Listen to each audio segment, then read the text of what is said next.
Hello बच्चों, तो कैसे हैं आप लोग। मैं मनीष राज, आपका एमआर सर। संडे को जो टेस्ट हो रहा है उसका सिलेबस है work energy power complete chapter, जिसमें work done by constant force, work done by variable force, work energy theorem, potential energy का concept, mechanical energy theorem, power का कंसेप्ट, वर्टिकल सर्कुलर मोशन का concept, ये सारा आएगा। Sir ये तो बहुत कम है। कम कैसे भाई, पूरा एक चैप्टर है और ये चैप्टर तो ऐसा है कि सबका बाप है। तो इस चैप्टर को अच्छे से तैयार करें और अच्छे से प्रिपेयर करके आप टेस्ट दें, यहीं तक आएगा।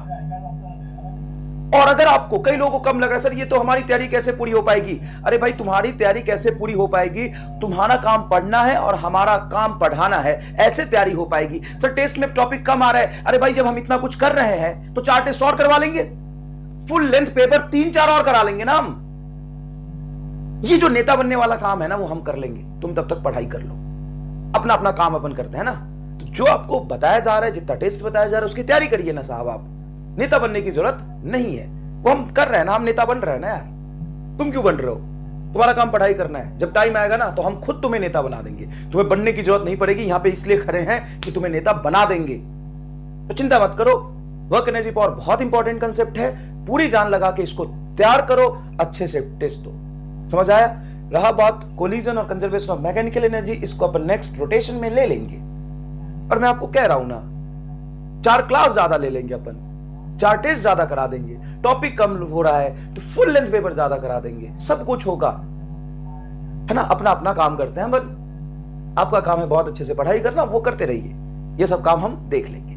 पहली बात। दूसरी बात, वर्क एनर्जी थ्योरम बहुत इंपॉर्टेंट होता है, वर्क एनर्जी पावर, ये सभी अच्छे से तैयार कीजिए। दूसरी बात, आज के लेक्चर में हम लोग पढ़ने वाले हैं रोटेशनल मोशन में, कुल लेक्चर नंबर 26 में pure rolling motion on a inclined plane. Pure rolling motion का कंसेप्ट लास्ट लेक्चर में मैंने आपको समझा दिया था।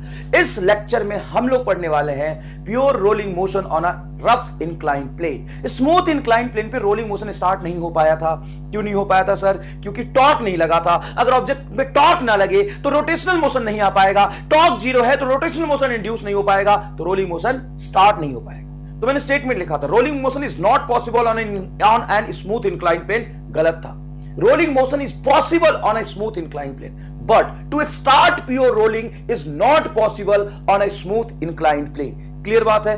ठीक है सर। तो अभी तक रोटेशन में जितने बुद्धि वाले कंसेप्ट थे, जिसके लिए आपको दिमाग पे जोर डालना था, ना होते हुए भी जोर डाल रहे हो, तो पता नहीं कहां कहां डाल रहे थे। तो था ही नहीं तो डाल कहां रहे थे भाई? सर था, हाँ बिल्कुल, थोड़ा थोड़ा है, मिला सबको बराबर ही है।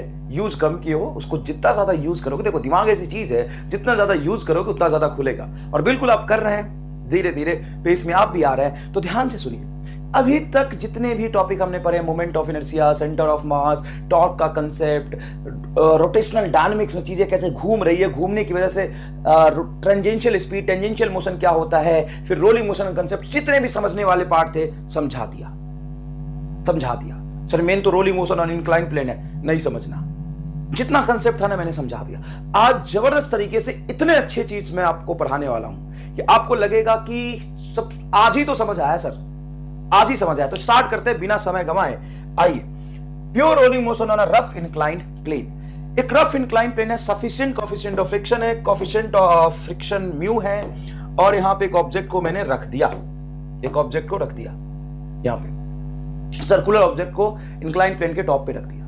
तो इसमें कितने नंबर ऑफ फोर्सेस होंगे? 3। कौन कौन से? सर एक लगेगा mg, सही बात है यार, ग्रेविटेशनल फोर्स तो लगता ही है। दूसरा, कॉन्टैक्ट सरफेस होने की वजह से एक बेटा यहां पे लगेगा नॉर्मल। सर नॉर्मल भी ठीक है, कॉन्टैक्ट है तो नॉर्मल है। और रफनेस की वजह से जैसे ही mg का एक कंपोनेंट इसको नीचे लाना चाहेगा, फ्रिक्शन यहां लगेगा। ये 3 फोर्स इस पे लगेंगे बेटा। क्या आपको समझ आया बहुत अच्छे से?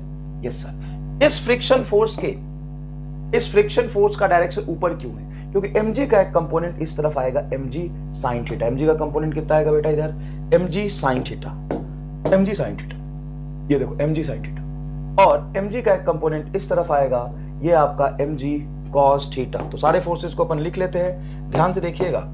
ये बेटा आपका mg, ये थीटा, तो यहां भी एंगल थीटा होगा, ये mg cos थीटा होगा, सारी बातें अपन कर चुके हैं। ये mg sin थीटा होगा, ये नॉर्मल होगा, और ये फ्रिक्शन होगा। अब ये मोशन करेगा किधर? Sir parallel to the inclined plane. Normal का component parallel to the inclined plane नहीं आएगा। थोड़ा सा समझने वाला पार्ट है। बोले सर आप तो समझा रहे हो, फिर से थोड़ा सा 5-10 मिनट 15 मिनट दे दो बस, मुझे सिर्फ 15 मिनट दे दो।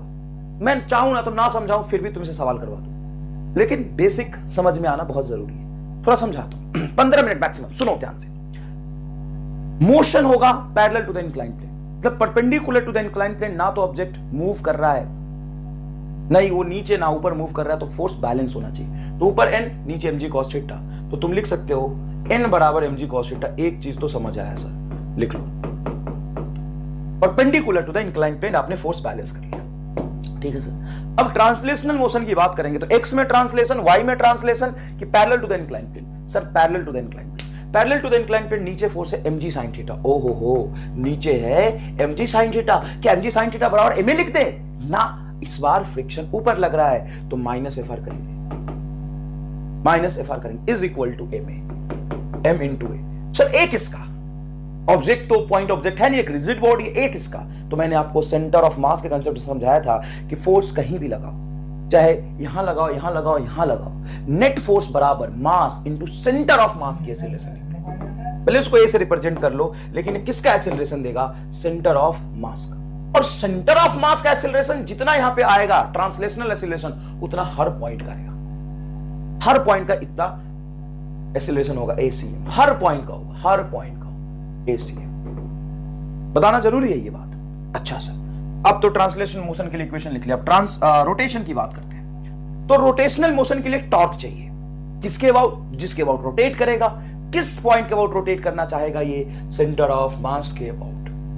तो सेंटर ऑफ मास के अबाउट अगर मैं टॉर्क लिखूं, I of centre of mass into alpha हो जाएगा।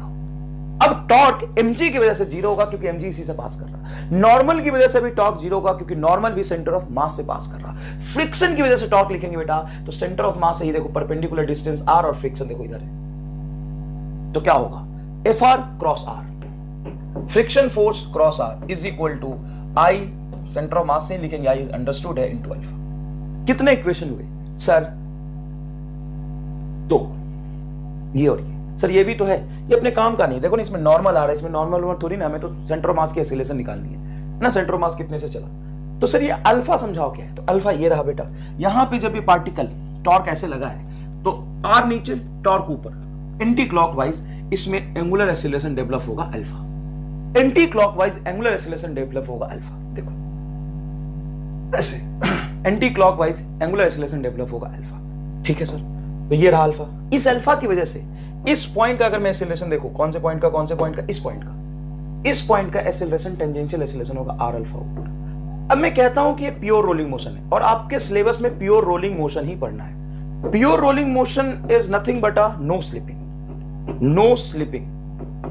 प्योर रोलिंग मोशन का मतलब होता है नो स्लिपिंग, स्लिप नहीं हो रहा, स्लिप नहीं हो रहा। अगर स्लिप नहीं हो रहा तो इस पॉइंट का जो नेट एक्सेलरेशन होना चाहिए वो जीरो होना चाहिए। अगर नेट एक्सेलरेशन होगा इस पॉइंट का, तो इसमें नेट वेलोसिटी भी आ जाएगा कुछ।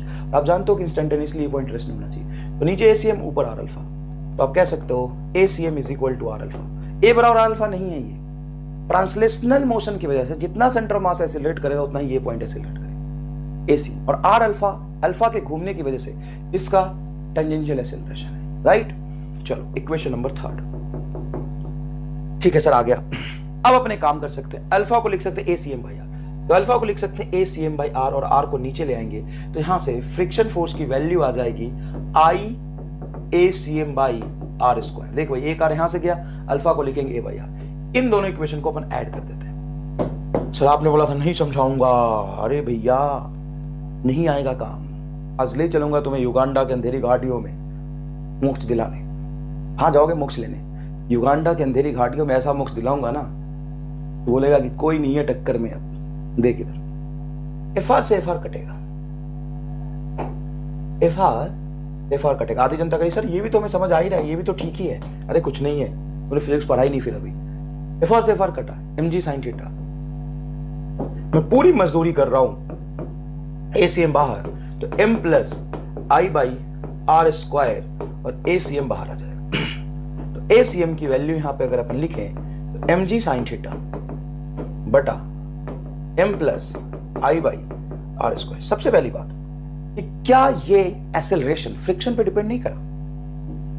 सबसे इंपॉर्टेंट बात यहां पे ये समझना है, सर ऐसा कैसे, फ्रिक्शन तो लग रहा था ऊपर। जब आप एक ऑब्जेक्ट को समझना, फील करना इस बात को, एक क्यूबिकल ब्लॉक को, यहां देख, मान लो कि थीटा एंगल पे एक क्यूबिकल ब्लॉक ले लेते अपन,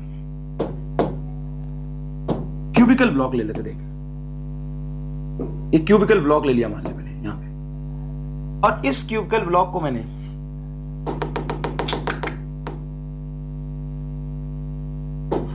इस क्यूबिकल ब्लॉक को, कोफिशिएंट ऑफ फ्रिक्शन म्यू है, कोफिशिएंट ऑफ फ्रिक्शन म्यू छोड़ दिया, तो इसका एक्सीलरेशन नीचे की तरफ बताओ क्या होगा, तो नीचे होगा फोर्स mg sin थीटा, ऊपर फ्रिक्शन फोर्स fr, जिसको आप काइनेटिक के कंडीशन में लिख सकते हैं F kinetic is equal to mu into n, n हो जाएगा तुम्हारा mg cos थीटा। तो यहां से सर इसका एक्सीलरेशन तो आया था g sin theta minus mu g cos theta, याद करो। हाँ सर बिल्कुल आया था, पता होना चाहिए ना यार क्या पढ़ा है और अभी क्या पढ़ रहे हो। ये एक्सीलरेशन आया था, क्यों? क्योंकि यहां पर ऊपर फ्रिक्शन लग रहा था, तो नेट फोर्स में नीचे का फोर्स माइनस ऊपर का फोर्स बराबर है में, तो देखो यहां पे आया था। अरे यहां पे भी तुमने लिखा था नेट फोर्स बटा mass is equal to acceleration. Net force क्या था? mg sin theta minus friction, minus क्यों किया था? अरे भाई नीचे एक्सीलरेट कर रहा, नीचे ही mg sin थीटा लग रहा, एक्सीलरेशन ये आया था g sin theta minus mu g cos theta, rough incline plane पे। यहां भी तुमने यही लिखा इक्वेशन, कोई नया इक्वेशन नहीं लिखा, तुमने इक्वेशन तो यही लिखा, लेकिन लास्ट में does not depends upon friction क्यों आ रहा? बताओ यहां पे फ्रिक्शन अगर 2 न्यूटन लग रहा तो एक्सीलरेशन ये है, 4 न्यूटन लगेगा तो फ्रिक्शन तो दिख ही नहीं रहा यहीं पे, 4 न्यूटन लगेगा तो यहां 4 हो तो कटना ही है। मतलब does not depends upon friction, depends upon friction, ये फ्रिक्शन पे डिपेंड ही नहीं कर रहा। और ये बात समझ में आ जाए तो इसको कहते हैं मोक्ष मिलना। अब देख मैं दिखा दूंगा तुम्हें कैसे। सुनो, प्योर रोलिंग मोशन कर रहा है, अगर ये प्योर रोलिंग मोशन कर रहा है तो इंस्टेंटेनियसली ये पॉइंट रेस्ट में है। हाँ सर रेस्ट में, ये पॉइंट रेस्ट में। अगर ये पॉइंट रेस्ट में है, ये स्लिप नहीं करा, तो फ्रिक्शन की वजह से वर्क डन क्या होगा? पहले बताओ फ्रिक्शन होगा कैसा? स्टैटिक होगा। यहां पे फ्रिक्शन कैसा एक्ट हो रहा होगा? स्टैटिक फ्रिक्शन होगा। क्यों सर स्टैटिक फ्रिक्शन क्यों होगा? क्योंकि पॉइंट स्लिप ही नहीं कर रहा ना। देखो रिलेटिव मोशन इस पॉइंट और इंक्लाइन प्लेन के बीच बोलो क्या है? ये पॉइंट जो है वो रेस्ट में इंस्टेंटेनियसली, तो रिलेटिव मोशन दोनों के बीच में क्या होगा? 0। देखो जब स्लिप करेगा तब तो फ्रिक्शन आएगा, तब तो काइनेटिक फ्रिक्शन आएगा। यहां पे टेंडेंसी है नीचे जाने की, इसलिए फ्रिक्शन ऊपर लगा है, लेकिन ये स्टैटिक फ्रिक्शन होगा। और work done bye static friction क्या होता है? Work done bye static friction क्या होता है? 0। सर नहीं आया समझ? सर नहीं आया, इक्वेशन में तो आपने लिखा है फ्रिक्शन, सर नहीं आया समझ। काइनेटिक्स का इक्वेशन लिखा है, सर नहीं आया समझ। तो और समझाता हूं, मान ले मुझे गुस्सा आ गया, तुम्हें समझ नहीं आ रहा, मैंने बोर्ड तोड़ दिया, बोर्ड पे धक्का मारा, बोर्ड टूट गया, मुझे बाद में अफसोस होगा। मैं इसको पकड़ के 2 घंटे तक पकड़ा रहा कि अगर छोड़ूंगा तो नीचे गिर के टूट जाएगा। अब मैं 2 घंटे तक बोर्ड पकड़ा रहा, 2 घंटे तक बोर्ड पकड़ा रहा, खुद ही रामलाल बन गया मैं। गुस्सा आया, मैंने बोर्ड तोड़ दिया, तोड़ तो दिया, लेकिन बाद में अब जो मान लो ये बोर्ड है, ब्लैक बोर्ड है, मान लो, फील करो इसको, ये ब्लैक बोर्ड है, अब टूट न जाए इसके लिए इसे पकड़ के मैं इसको पकड़ के रखा हुआ 2 घंटे तक, ऐसे लगा कोई है ही नहीं घर में, 2 घंटे तक मैं ऐसे पकड़ के रखा रहा। छोड़ दूंगा तो बवाल हो जाएगा। कैसे सर? कल से पढ़ ही नहीं पाओगे, बताओ क्या करो? छोड़ दूं? तो बता ना, छोड़ दूं? बोर्ड टूट जाएगा। नहीं सर छोड़ो मत, पकड़ के रखो। और हम तो सर आ नहीं सकते, हम बहुत दूर हैं सर, पकड़ के रखो नहीं तो बर्बाद हो जाएंगे। हाँ पकड़ के रखा है मैंने, बोर्ड को पकड़ के रखा है, 2 घंटे तक पकड़ के रखा रहा। बताओ वर्क कितना किया? 0। क्योंकि मैंने जहां पे फोर्स लगाया वो तो डिस्प्लेस ही नहीं कर रहा। अब सुनना, फील करना, ये इंक्लाइन प्लेन अगर स्मूथ था, अगर स्मूथ था तो फ्रिक्शन था नहीं, तो टॉर्क लगा नहीं, रोटेशन होगा ही नहीं। अरे सर इसको घुमाने वाला रोटेशन ही था। स्मूथ इंक्लाइन प्लेन पे जब फ्रिक्शन नहीं था तो रोटेशन स्टार्ट ही नहीं हो पाया था। तो यहां पे रोटेशन को स्टार्ट करने में किसका रोल है? फ्रिक्शन नहीं होगा तो रोटेशन होगा ही नहीं, ले लो एक्सीलरेशन निकाल लो। फिर मतलब इसको घुमाने के लिए फ्रिक्शन चाहिए, इसको घुमाने में फ्रिक्शन का रोल है, लेकिन फ्रिक्शन वर्क नहीं कर रहा। तो घुमाया कैसे, वर्क नहीं किया? तो वही बात है, यहां पे मैंने बोर्ड को रोक के रखा। क्या बोर्ड को रोक के रखने में मेरा वर्क है? हाँ है, पूरा वर्क है, मेरा ही वर्क है। तू तो बहुत दूर है, मैंने ही किया काम। Sorry I am sorry. Roll है मेरा बोर्ड को रोक के रखने में। हाँ मेरा रोल है बोर्ड को रोक के रखने में। मैंने वर्क कितना किया? 0। तो किसी काम में आपका रोल होना और आप वहां पे काम कर दो, इसमें फर्क होता है। फिजिक्स की भाषा में काम करने का मतलब होता है कि जहां पे आपने अपनी एफर्ट्स लगाई है वो डिस्प्लेस भी करना चाहिए, कितना फोर्स और कितना दूर। अगर वो पॉइंट जहां पे आपने एफर्ट्स लगाया है वो रेस्ट में है तो आपका वर्क 0 होगा। तो यहां पे वर्क डन में फ्रिक्शन क्या हो रहा है? 0। स्टैटिक फ्रिक्शन की वजह से वर्क जीरो है, मतलब एनर्जी को चलाने में फ्रिक्शन का कोई रोल नहीं। तो नेट पुलिंग फोर्स क्या होगा? नॉर्मल तो होगा नहीं, नॉर्मल से चल नहीं रहा, mg भी नहीं होगा, mg का एक कंपोनेंट होगा, तो net pulling force mg sin theta. Oh my God, yes sir, mg sin theta बटा नेट मास। यही बॉडी ट्रांसलेट करता हुआ नीचे आया है, तो इसका translational mass m and rotational mass I by are square. ये फील करा दिया, ये फील करा दिया। वही कहानी जहां से प्योर रोटेशन शुरू हुआ था, रोलिंग मोशन को वहीं से लिंक कर दिया। ले, इसको नहीं समझाते, किताबों में ऐसा नहीं लिखा होता है। क्यों? क्योंकि ये फील करना बड़ा मुश्किल है कि असल में यहां पे फ्रिक्शन लग रहा है, रोल भी है उसका, लेकिन उसका कोई वर्क डन नहीं है। वर्क डन नहीं है, इसीलिए बेटा यहां पे जितना इसने मतलब काम करने की कोशिश करी इसको घुमाने में, उतना ही चलाने को रोक लिया। मतलब अगर फ्रिक्शन नहीं होता तो यहां पे जो पोटेंशियल एनर्जी है सारी की सारी ट्रांसलेशन में चली जाती। अगर फ्रिक्शन नहीं होता तो भागता हुआ आता, स्लिप करता हुआ आता। फ्रिक्शन नहीं है तो स्लिप करता हुआ आता। अब फ्रिक्शन होने की वजह से क्या होगा? जो स्लिपिंग में एनर्जी जाती है उसका एनर्जी थोड़ा सा काट के उसने रोटेशन को दे दिया। बस इतना ही काम है, रोल है उसका घुमाने में। ट्रांसलेशन से थोड़ी एनर्जी चुरा के उसने रोटेशन को दे दिया, उससे चुरा के उसको दे दिया, लेकिन नेट वर्क डन क्या है? जीरो है। तो एक्सेलरेशन ही आ जाएगा। क्या एक्सेलरेशन मास पे डिपेंड कर रहा है क्या सर? यहाँ पे तो मास आपका कट ही नहीं रहा ना, मास पे भी डिपेंड नहीं कर रहा। कैसे? तो बेटा आप जानते हो radius of gyration, radius of gyration किसी भी ऑब्जेक्ट, चाहे कोई सा भी ऑब्जेक्ट हो, उसका रेडियस ऑफ जायरेशन अगर के है तो उसका मोमेंट ऑफ इनर्शिया m के स्क्वायर लिख सकते हैं। तो आई को लिखो m के स्क्वायर। तो बेटा यहां से एक चीज समझना, mg sin थीटा और यहां पे m के स्क्वायर लिखोगे, m बाहर आएगा, m से m कटेगा, तो ये बनेगा g sin theta divided by, अरे आई को लिखेगा m के स्क्वायर, m कॉमन आ गया तो 1 plus K square by are square. ये एक्सेलरेशन की वैल्यू, ये आपको याद रखना है, नहीं रखना तो कैसे होगा सवाल? आ रहा हूं वहां पे।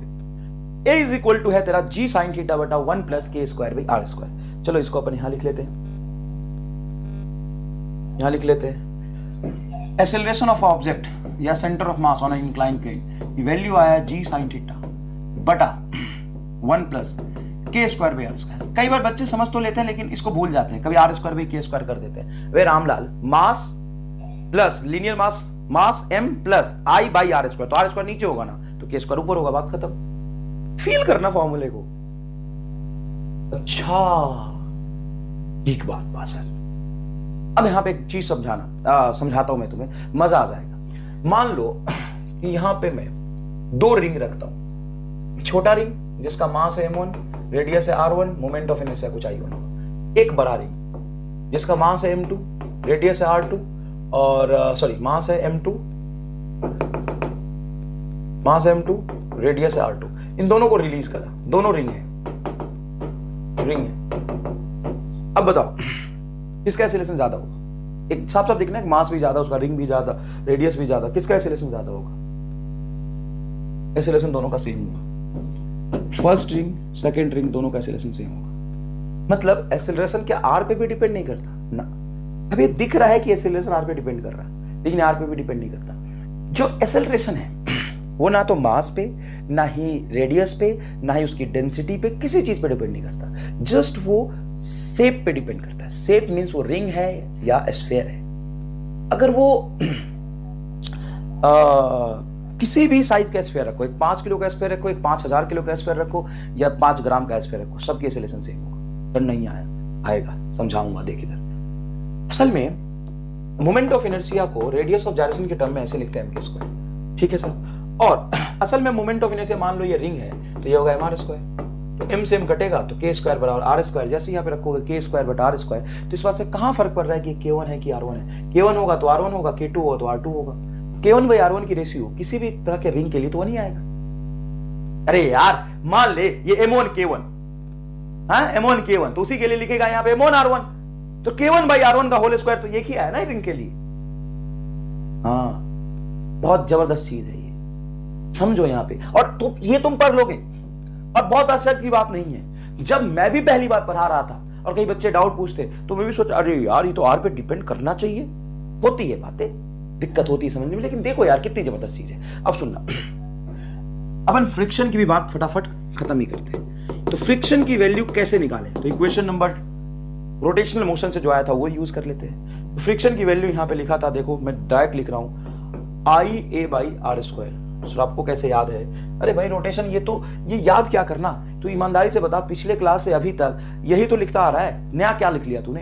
T इंटू आर बराबर आई अल्फा लिखा था, या फ्रिक्शन इंटू आर है, नया क्या है? वही टर्म है। ए की वैल्यू यहाँ पे तूने निकाल ली है, ए की वैल्यू पुट कर। तो आई को लिखो एम के स्क्वायर बटा आर स्क्वायर, ए की वैल्यू रखो, ए की वैल्यू आया था जी साइन थीटा, अबे ऊपर रखा है बे Ramlal, 1 plus K square by are square.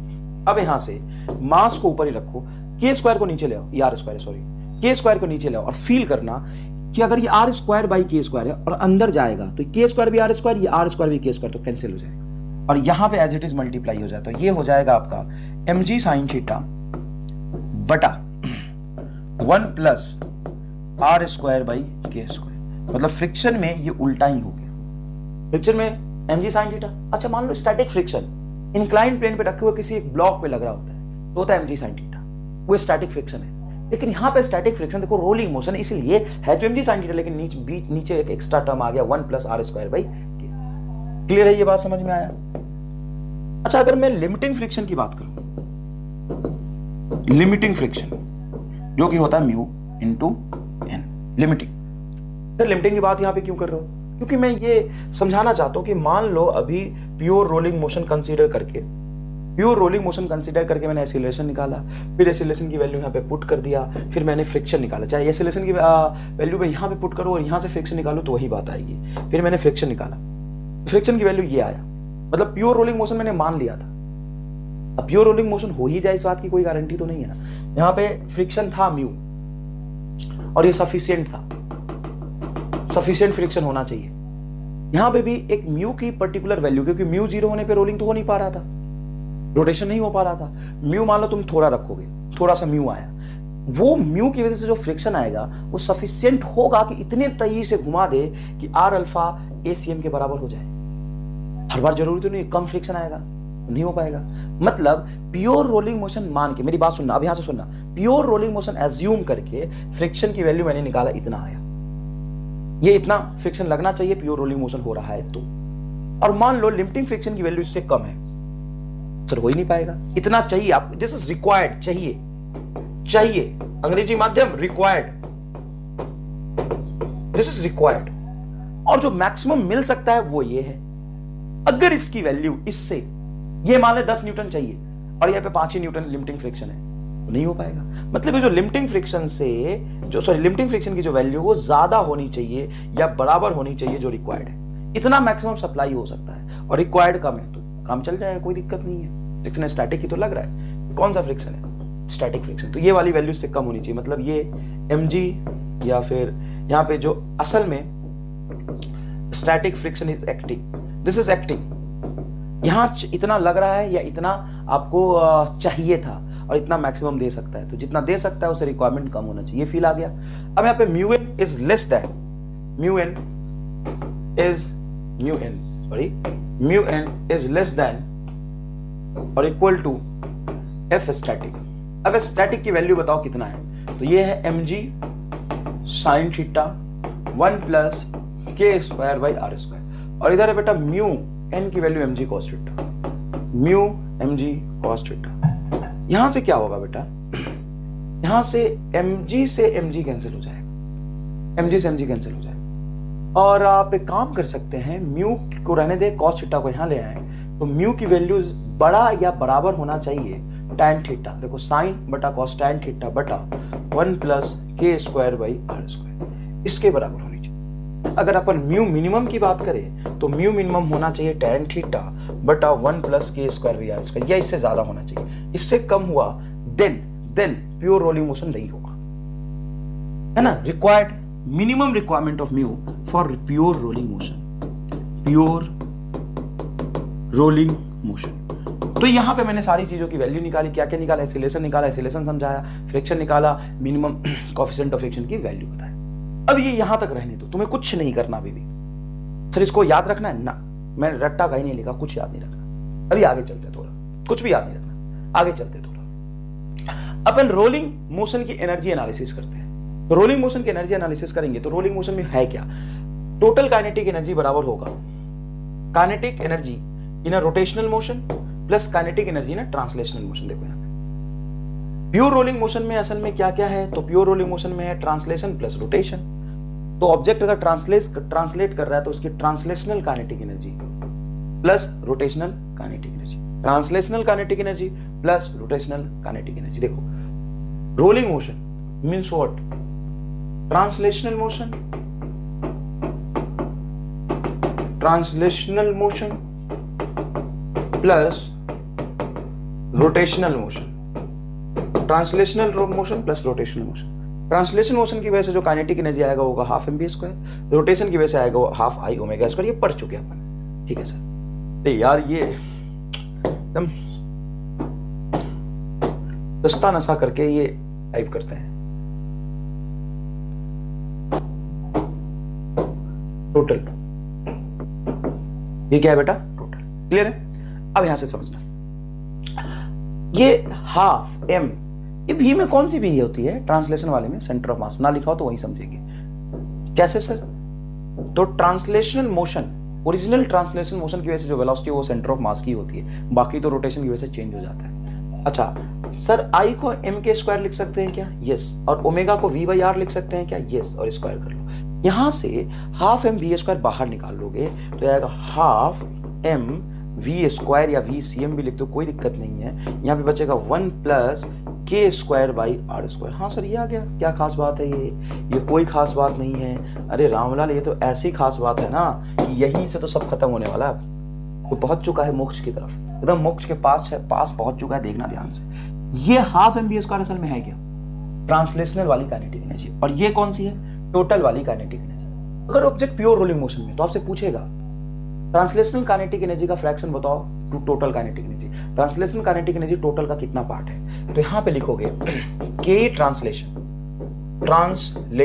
By K total. Translational kinetic energy by total kinetic energy का जो रेशियो है वो देखो, ये है तुम्हारा ट्रांसलेशन, नीचे आ गया है तुम्हारा टोटल, और ये इधर चला गया तो 1/1 plus K square by are square. यही वो टर्म है जिसका मुझे इंतजार था। अब यहां से सब खत्म, कुछ नहीं बचा, कुछ नहीं बचा। अब मैं ऐसे ऐसे चीज पढ़ाऊंगा ना कि तुम्हें आज तक ना कहीं देखने को मिला होगा, ना ही सुनने को मिला होगा। तुम्हें लग रहा होगा सर ये सारी बातें हमने पढ़ी है, ये सर निकल के आता है, इसको बीटा बोलते हैं। हाँ, भरोसा रखो, थोड़ा सा अपनी कंसंट्रेशन लेवल बढ़ा लो, कंसंट्रेशन लेवल बढ़ा लो। यहीं से तुम्हें मोक्ष अब मिलने ही वाला है। एकदम तैयार हो जाओ। कहीं पे बैठा है तो अपने आप को बांध लो, कुर्सी पे बांध लो, कहीं गिर ना जाए, ऐसा झटका मिलने वाला है तुम्हें। तैयार रहो एकदम। और देखो इधर ट्रांसलेशन बाय टोटल का ratio 1/1 plus K square by are square. यही चीज पहले कभी मिला हुआ है मुझे। कहां मिला हुआ है सर? कहां मिला हुआ है? कहां सर? कहां? अरे कहां, अरे कहां, अरे कहां? इतनी दूर चले गए सर। ये देखो जी साइन थीटा बटा 1 plus K square by are square, g sine theta बटा 1 plus K square by are square, ये टर्म यहां पे मिला हुआ है। हाँ तो बात ये हुआ कि अगर मेरे से सवाल पूछता है translation by total kinetic energy का फ्रैक्शन, वो फ्रैक्शन वही है जो यहाँ पे जी साइन थीटा का फ्रैक्शन है। इसके नीचे भी तो 1/1 plus K square by are square आ रहा है। देखो जी साइन थीटा बटा 1 plus K square by are square, यहाँ भी 1/1 plus K square by are square आ रहा है। इसकी वैल्यू याद अगर मुझे हो जाता है तो दोनों जगह काम आएगा। हाँ सही बात है। अब इसकी वैल्यू अपन निकालेंगे कैसे? तो देखो, अगर इसको मैं बोल देता हूँ beta 1/1 plus K square by are square, तो के की वैल्यू रिंग के लिए होता है आर स्क्वायर। तो are square by are square रखोगे, बीटा की वैल्यू आएगा रिंग के लिए 1/2। और अगर आप बीटा निकालते हो डिस्क के लिए, तो डिस्क के लिए बीटा आएगा 2/3। हॉलो स्फीयर के लिए निकालते हो, हॉलो स्फीयर तो ये होगा 3/5। और सॉलिड स्फीयर के लिए निकालते हो, सॉलिड स्फीयर के लिए तो ये होगा 5/7। 5/7 निकाल दो क्या सॉलिड स्फीयर के लिए? सॉलिड स्फीयर का देखो 1/1 प्लस के की वैल्यू हो जाएगा सॉलिड स्फीयर के लिए K square M K square is equal to 2/5। 2/5 R square तो ये आएगा 2/5। 2/5 सॉलिड स्फीयर ना, हाँ 2/5। अब एलसीएम लोगे, 5 का एलसीएम लोगे तो 5 + 2 7, और ऊपर में चला जाएगा 5/7। तो तुम्हें कैलकुलेशन करना है, तुम कर लोगे। अगर मैं तुमसे पूछूं एक बात, ईमानदारी से एकदम बताना, तुमसे अगर मैं पूछूं किसमें से क्या तुम इसको अरेंज कर सकते हो, इंक्रीजिंग ऑर्डर और डिक्रीजिंग ऑर्डर? अच्छा पहले तुम इसको याद कर सकते हो क्या? आधी जनता बोलेंगे हाँ सर याद हो जाएगा, हाफ 3/5, 2/3, 5/7। अबे रामलाल, मैंने भी कोशिश किया था अपने जमाने में, मुझे तो नहीं हो पाया। सर उस समय आप बच्चे थे, पढ़ाई कर रहे थे सर, नहीं हो पाया। आप एक अच्छे और इंटेलिजेंट स्टूडेंट नहीं थे सर, इसलिए आपको याद नहीं हो पाया। हाँ, ये बात कह सकते हो तुम बहुत इंटेलिजेंट हो ना। मैं एक बात बताऊं, पढ़ाते हुए भी मुझे याद नहीं रहता है। पहली बात कि तुम्हें इसमें 4 टर्म याद करना है कि 8? Sir obviously 8। कैसे? बाकी बच्चे बोलते सर 4 ही तो है, 8 कैसे हो गए? अबे साइकोलॉजी बायोलॉजी, तू बायोलॉजी है, देख इधर, ये 1/2 है, ये 2/3 है, ये 3/5 है। अब 2/3 और 3/5 याद तो कर लेगा, और कब 2 के 3/5 कर देगा तुम्हें पता नहीं, 2/5 कर देगा पता नहीं चलेगा। तुम्हें ये बटे में याद रहेगा। बच्चे कहते सर सब 1 से कम है। कई लोग कई टाइप के बच्चे होते हैं, पूरी जान लगा देते हैं, पूरी जान लगा देते हैं, है ना। ये कहते सर इधर देखो मैं रटूंगा सर ये 2/3 ये 3/5 होता है, और कब 2/5 कर देंगे उनको पता नहीं चलेगा। तो यहाँ पे 8 टर्म आपको याद रखने हैं, और डिजिट को देख के महसूस हो रहा है कौन सा बड़ा है कौन सा छोटा है? नहीं, मुझे तो नहीं हो रहा। देख के बता सकता है कौन सा बड़ा है कौन सा छोटा है, तो डिवाइड करना पड़ेगा। ठीक है सर, हमें कंपेयर करना पड़ेगा। इसीलिए हमने कहा कि छोड़ो, इसको मारो गोली, और आओ मैं तुम्हें दिखाऊं कि इसको याद करने की जरूरत नहीं है। मैं तुम्हें ऐसे समझाऊंगा कि इसको याद करना तो छोड़ो, भूलना मुश्किल होगा तुम्हारे लिए। याद करना तो छोड़ो, भूलना मुश्किल होगा तुम्हारे लिए। अब कैसे? सुनो, मोमेंट ऑफ इनर्शिया की जब बात करी थी अपन ने, तो सबसे ज्यादा मोमेंट ऑफ इनर्शिया था रिंग का। हाँ बिल्कुल था सर, रिंग का मोमेंट ऑफ इनर्शिया सबसे ज्यादा था। उसके बाद मोमेंट ऑफ इनर्शिया था तुम्हारा हॉलो स्फीयर का। रिंग में मास दूर होता है, हॉलो स्फीयर में मास दूर होता है। उसके बाद डिस्क, उसका सॉलिड स्फीयर। सॉलिड स्फीयर का मोमेंट ऑफ इनर्शिया सबसे कम। तो ये याद रखो, पहले आता है, पहले अगर ज्यादा की बात करूं तो पहले आता है मोमेंट ऑफ इनर्शिया रिंग का, फिर आता है हॉलो स्फीयर का, फिर आता है डिस्क का, फिर आता है सॉलिड स्फीयर का। सॉलिड स्फीयर में मास एकदम पास आ जाते तो मोमेंट ऑफ इनर्शिया उसका सबसे कम होता है। समझ आया ये बात? समझ आया ये बात? याद रखना, रिंग का मोमेंट ऑफ इनर्शिया सबसे ज्यादा होता है, और रिंग ही हॉलो सिलेंडर है, डिस्क ही सॉलिड सिलेंडर है। क्या ये बात याद है? हाँ सर। अब देखो बीटा की वैल्यू क्या निकाली थी? बीटा की वैल्यू निकाली थी 1/2, 3/5, 2/3 एंड 5/7। तो इसमें 5 देखो, 2 बार 5 आ रहा है, 2 बार 3 आ रहा है, तो कंफ्यूज हो जाए कॉज में किस में 3 किस में 5, इसलिए मैंने कंफ्यूजन ही खत्म कर दिया, इसको डिवाइड करके लिख दिया, और बड़ा ही सुंदर टर्म आया। ये आता है बेटा 0.5, ये आता है तेरा 0.6, ये आता है तेरा 0.66, ये आता है 0.71, इंक्रीजिंग ऑर्डर में। रिंग से जैसे जैसे आप मोमेंट ऑफ इनर्शिया इसका घटता जाएगा, बीटा की वैल्यू बढ़ रहा है, क्योंकि नीचे आ रहा है बीटा। इसका हर चीज का एक कारण है। देखो बीटा कहां आ रहा है, बीटा कहां आ रहा है, देख देख देख देख रामलाल देख, बीटा कहां आ रहा है, देख, सॉरी बीटा में मोमेंट ऑफ इनर्शिया कहां आ रहा है, नीचे। तो जैसे जैसे हॉलो स्फीयर की तरफ जाओगे, मोमेंट ऑफ इनर्शिया घटेगा, तो बीटा की वैल्यू क्या होगा? बढ़ेगा। अब बताओ 0.5 से शुरू ही होता है, आधे से 0.5, 0.6, 0.66, 0.7। अरे रामलाल 0.5 से शुरू हुआ, 0.71 तक खत्म हो गया। 1 से कम होना है, तू जानता था, तूने बोला था 1 से कम होगा, तो याद कर, बता 0.5, 0.6, 0.66, 0.7। सवाल कैसे करना सब मैं सिखाऊंगा, सुन मेरी बात, यही कह रहा था। अब देखना पूरे रोटेशनल मोशन को, यहां से आगे आने वाला सारी चीज को मैं यही खत्म कर दूंगा। तुम्हें बस ये याद रखना है 0.5, 0.6, 0.66, 0.71, 0.5, अरे याद हो गया भाई, 0.5, 0.6, 0.66, 0.71, 0.5, 0.6, 0.66, 0.71। समझ में आया? 0.5, 0.6, 0.66, 0.71 क्लियर है? अब सुनो, कह रहा है translation by total kinetic energy का फ्रैक्शन क्या होगा? ये होगा 0.5, 0.6, 0.66, 0.71 होगा।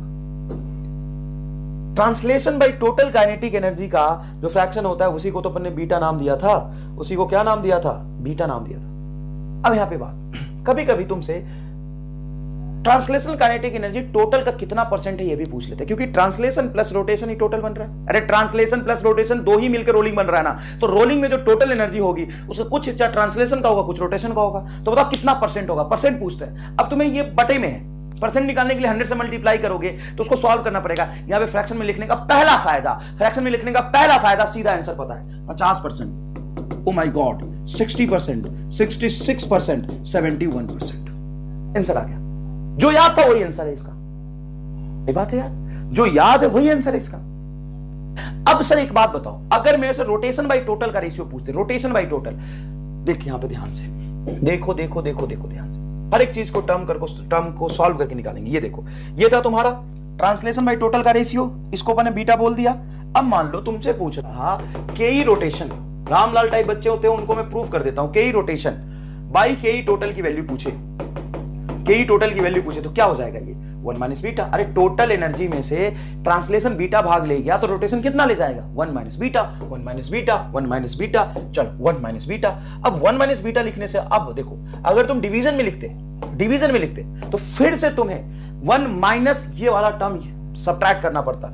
यहां पे देखो सीधा देख के लिख सकते हो तुम, ये भाई 0.5 तो ये भी 0.5, ये 0.6 तो ये 0.4। अरे रामलाल 0.6 तो 0.4 तभी तो 1 बनेगा, और ये 0.66 मतलब ये 0.33। सर ये तो 66 और 3399 हो जाएगा। अबे रामलाल ये 0.6666 होता है, ये 0.3333 होता है, तब जाके 100 होता है। तो 0.66 ये 0.33 और ये 0.719 होता है, तो ये हो जाएगा 0.28। लो भाई हो गया 0.5, 0.4, 0.33, 0.28। अब तुमसे पूछिस ये, अब तुमसे देखो ये डेटा सेट हो गया तुम्हारे दिमाग में, पता समझ आया कि नहीं है? 0.5, 0.6, 0.66, 0.71, 0.5, 0.6, 0.66, 0.71। अब तू घटाएगा तो 0.5 में से 1 में से 0.5 घटेगा तो 0.5, 0.6 है तो ये 0.4, 0.4, 0.66 तो 0.33, 0.71 तो 0.28।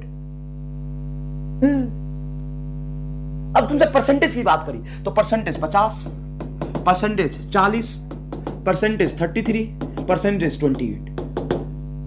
अब बता, अगर तुम्हें 5/7 याद है और ये परसेंटेज पूछ रहा, तो पहले 1 माइनस 5/7 करो, फिर उसको 100 से मल्टीप्लाई करो, फिर सॉल्व करो, आंसर निकालो। ये तुम्हें आंसर पहले से पता है 0.71, तो ये बचा 0.28, 28%। अगर कोई solid sphere pure rolling motion में है, solid sphere pure rolling motion में है, तो उसका रोटेशनल काइनेटिक एनर्जी का परसेंटेज होगा 28%। तुमसे पूछेगा कि एक ऑब्जेक्ट प्योर रोलिंग मोशन कर रहा है, उसका rotational kinetic energy total kinetic energy का 33% है, तो ऑब्जेक्ट बताओ, ऑब्जेक्ट होगा तुम्हारा डिस्क। 33% ऑब्जेक्ट होगा तुम्हारा डिस्क। अब सुन, ट्रांसलेशन बाय टोटल का रेशियो क्या हो? अरे यार क्या करूं मैं, ट्रांसलेशन बाय रोटेशन लिखना था इसको। ट्रांसलेशन बाय रोटेशन का रेशियो क्या होगा? अब और मजा आएगा। जैसे जैसे तुम एकदम पास जाओगे ना, तुम्हें मोक्ष मिलता जाएगा, तुम्हें आज एहसास हो जाएगा कोई नहीं टक्कर में, कहां लगे हो चक्कर में, कोई नहीं है टक्कर में, पता चल जाएगा। अभी तो तुम्हें शुरू किया है मैंने, शुरुआत में तुम्हें लगा होगा बीटा तुमने पढ़ा है, मेरे मास्टर ने पढ़ाया है, अच्छा उसका तुम्हें लगा नहीं मेरे मास्टर ने तो यही बताया है। अब तुम्हें लगेगा कि तेरा मास्टर तो छोड़, पूरे भारत वर्ष तो छोड़, युगांडा से स्पेशल आया तेरे लिए, कहीं नहीं मिलेगा, ये कहीं नहीं मिलेगा। अभी आगे जो मैं बताने वाला हूं और कहीं नहीं मिलेगा ये, किसी ना किताब में ना कहीं भी। तो कान खोल के ध्यान से देख ले बहुत अच्छे से। आओ, ट्रांसलेशन बाय टोटल का रेशियो, सॉरी रोटेशन का रेशियो। ट्रांसलेशन क्या था बेटा? ट्रांसलेशन बाय टोटल क्या था? बीटा। इसमें टोटल से डिवाइड कर दो, इसमें टोटल से डिवाइड कर दो, तो का बीटा बटा 1 माइनस बीटा का रेशियो, तो ये आएगा तेरा बीटा बटा 1 माइनस बीटा। तो ये भी पूछते हैं, एक बॉडी प्योर रोलिंग मोशन में है तो ट्रांसलेशन बाय रोटेशन की एनर्जी का रेशियो क्या होगा, या उसका परसेंटेज क्या होगा? रोटेशन, ट्रांसलेशन बाय रोटेशन, ये था ट्रांसलेशन बाय टोटल, ये था रोटेशन बाय टोटल। आपसे पूछेगा ट्रांसलेशन बाय रोटेशन का रेशियो। अब बस तुम्हें इतना बुद्धि लगाना है, लैंग्वेज तो पढ़ के समझ, जवाब देना तो मैंने तुम्हें सिखा दिया है, लैंग्वेज तो पढ़ के समझो, जवाब तो तुम आसानी से दे पाओगे। जवाब कैसे दोगे देखना ध्यान से। ये 0.5 तो ये भी 0.5 मतलब 1:1। ये 0.6 ये 0.4 मतलब 3:2। कैसे सर? तो सॉल्व करना पड़ेगा। अरे 0.6 बटा 0.4 रखेगा तो पॉइंट से पॉइंट गया, 6/4 मतलब 3/2, आंसर आ गया। अब तू 3/5 में से 1 घटा, फिर उसको काट ऊपर नीचे, जीवन निकल जाएगा। देख इधर 3/2 और जबरदस्त देख, 0.66 0.33 मतलब 2:1। और जबरदस्त देख यहाँ पे 0.71 ये 28, तो 14 मल्टीप्लाई टू 28 और 14 मल्टीप्लाई 70, 14×5 70, 14×2 28 मतलब 7:2,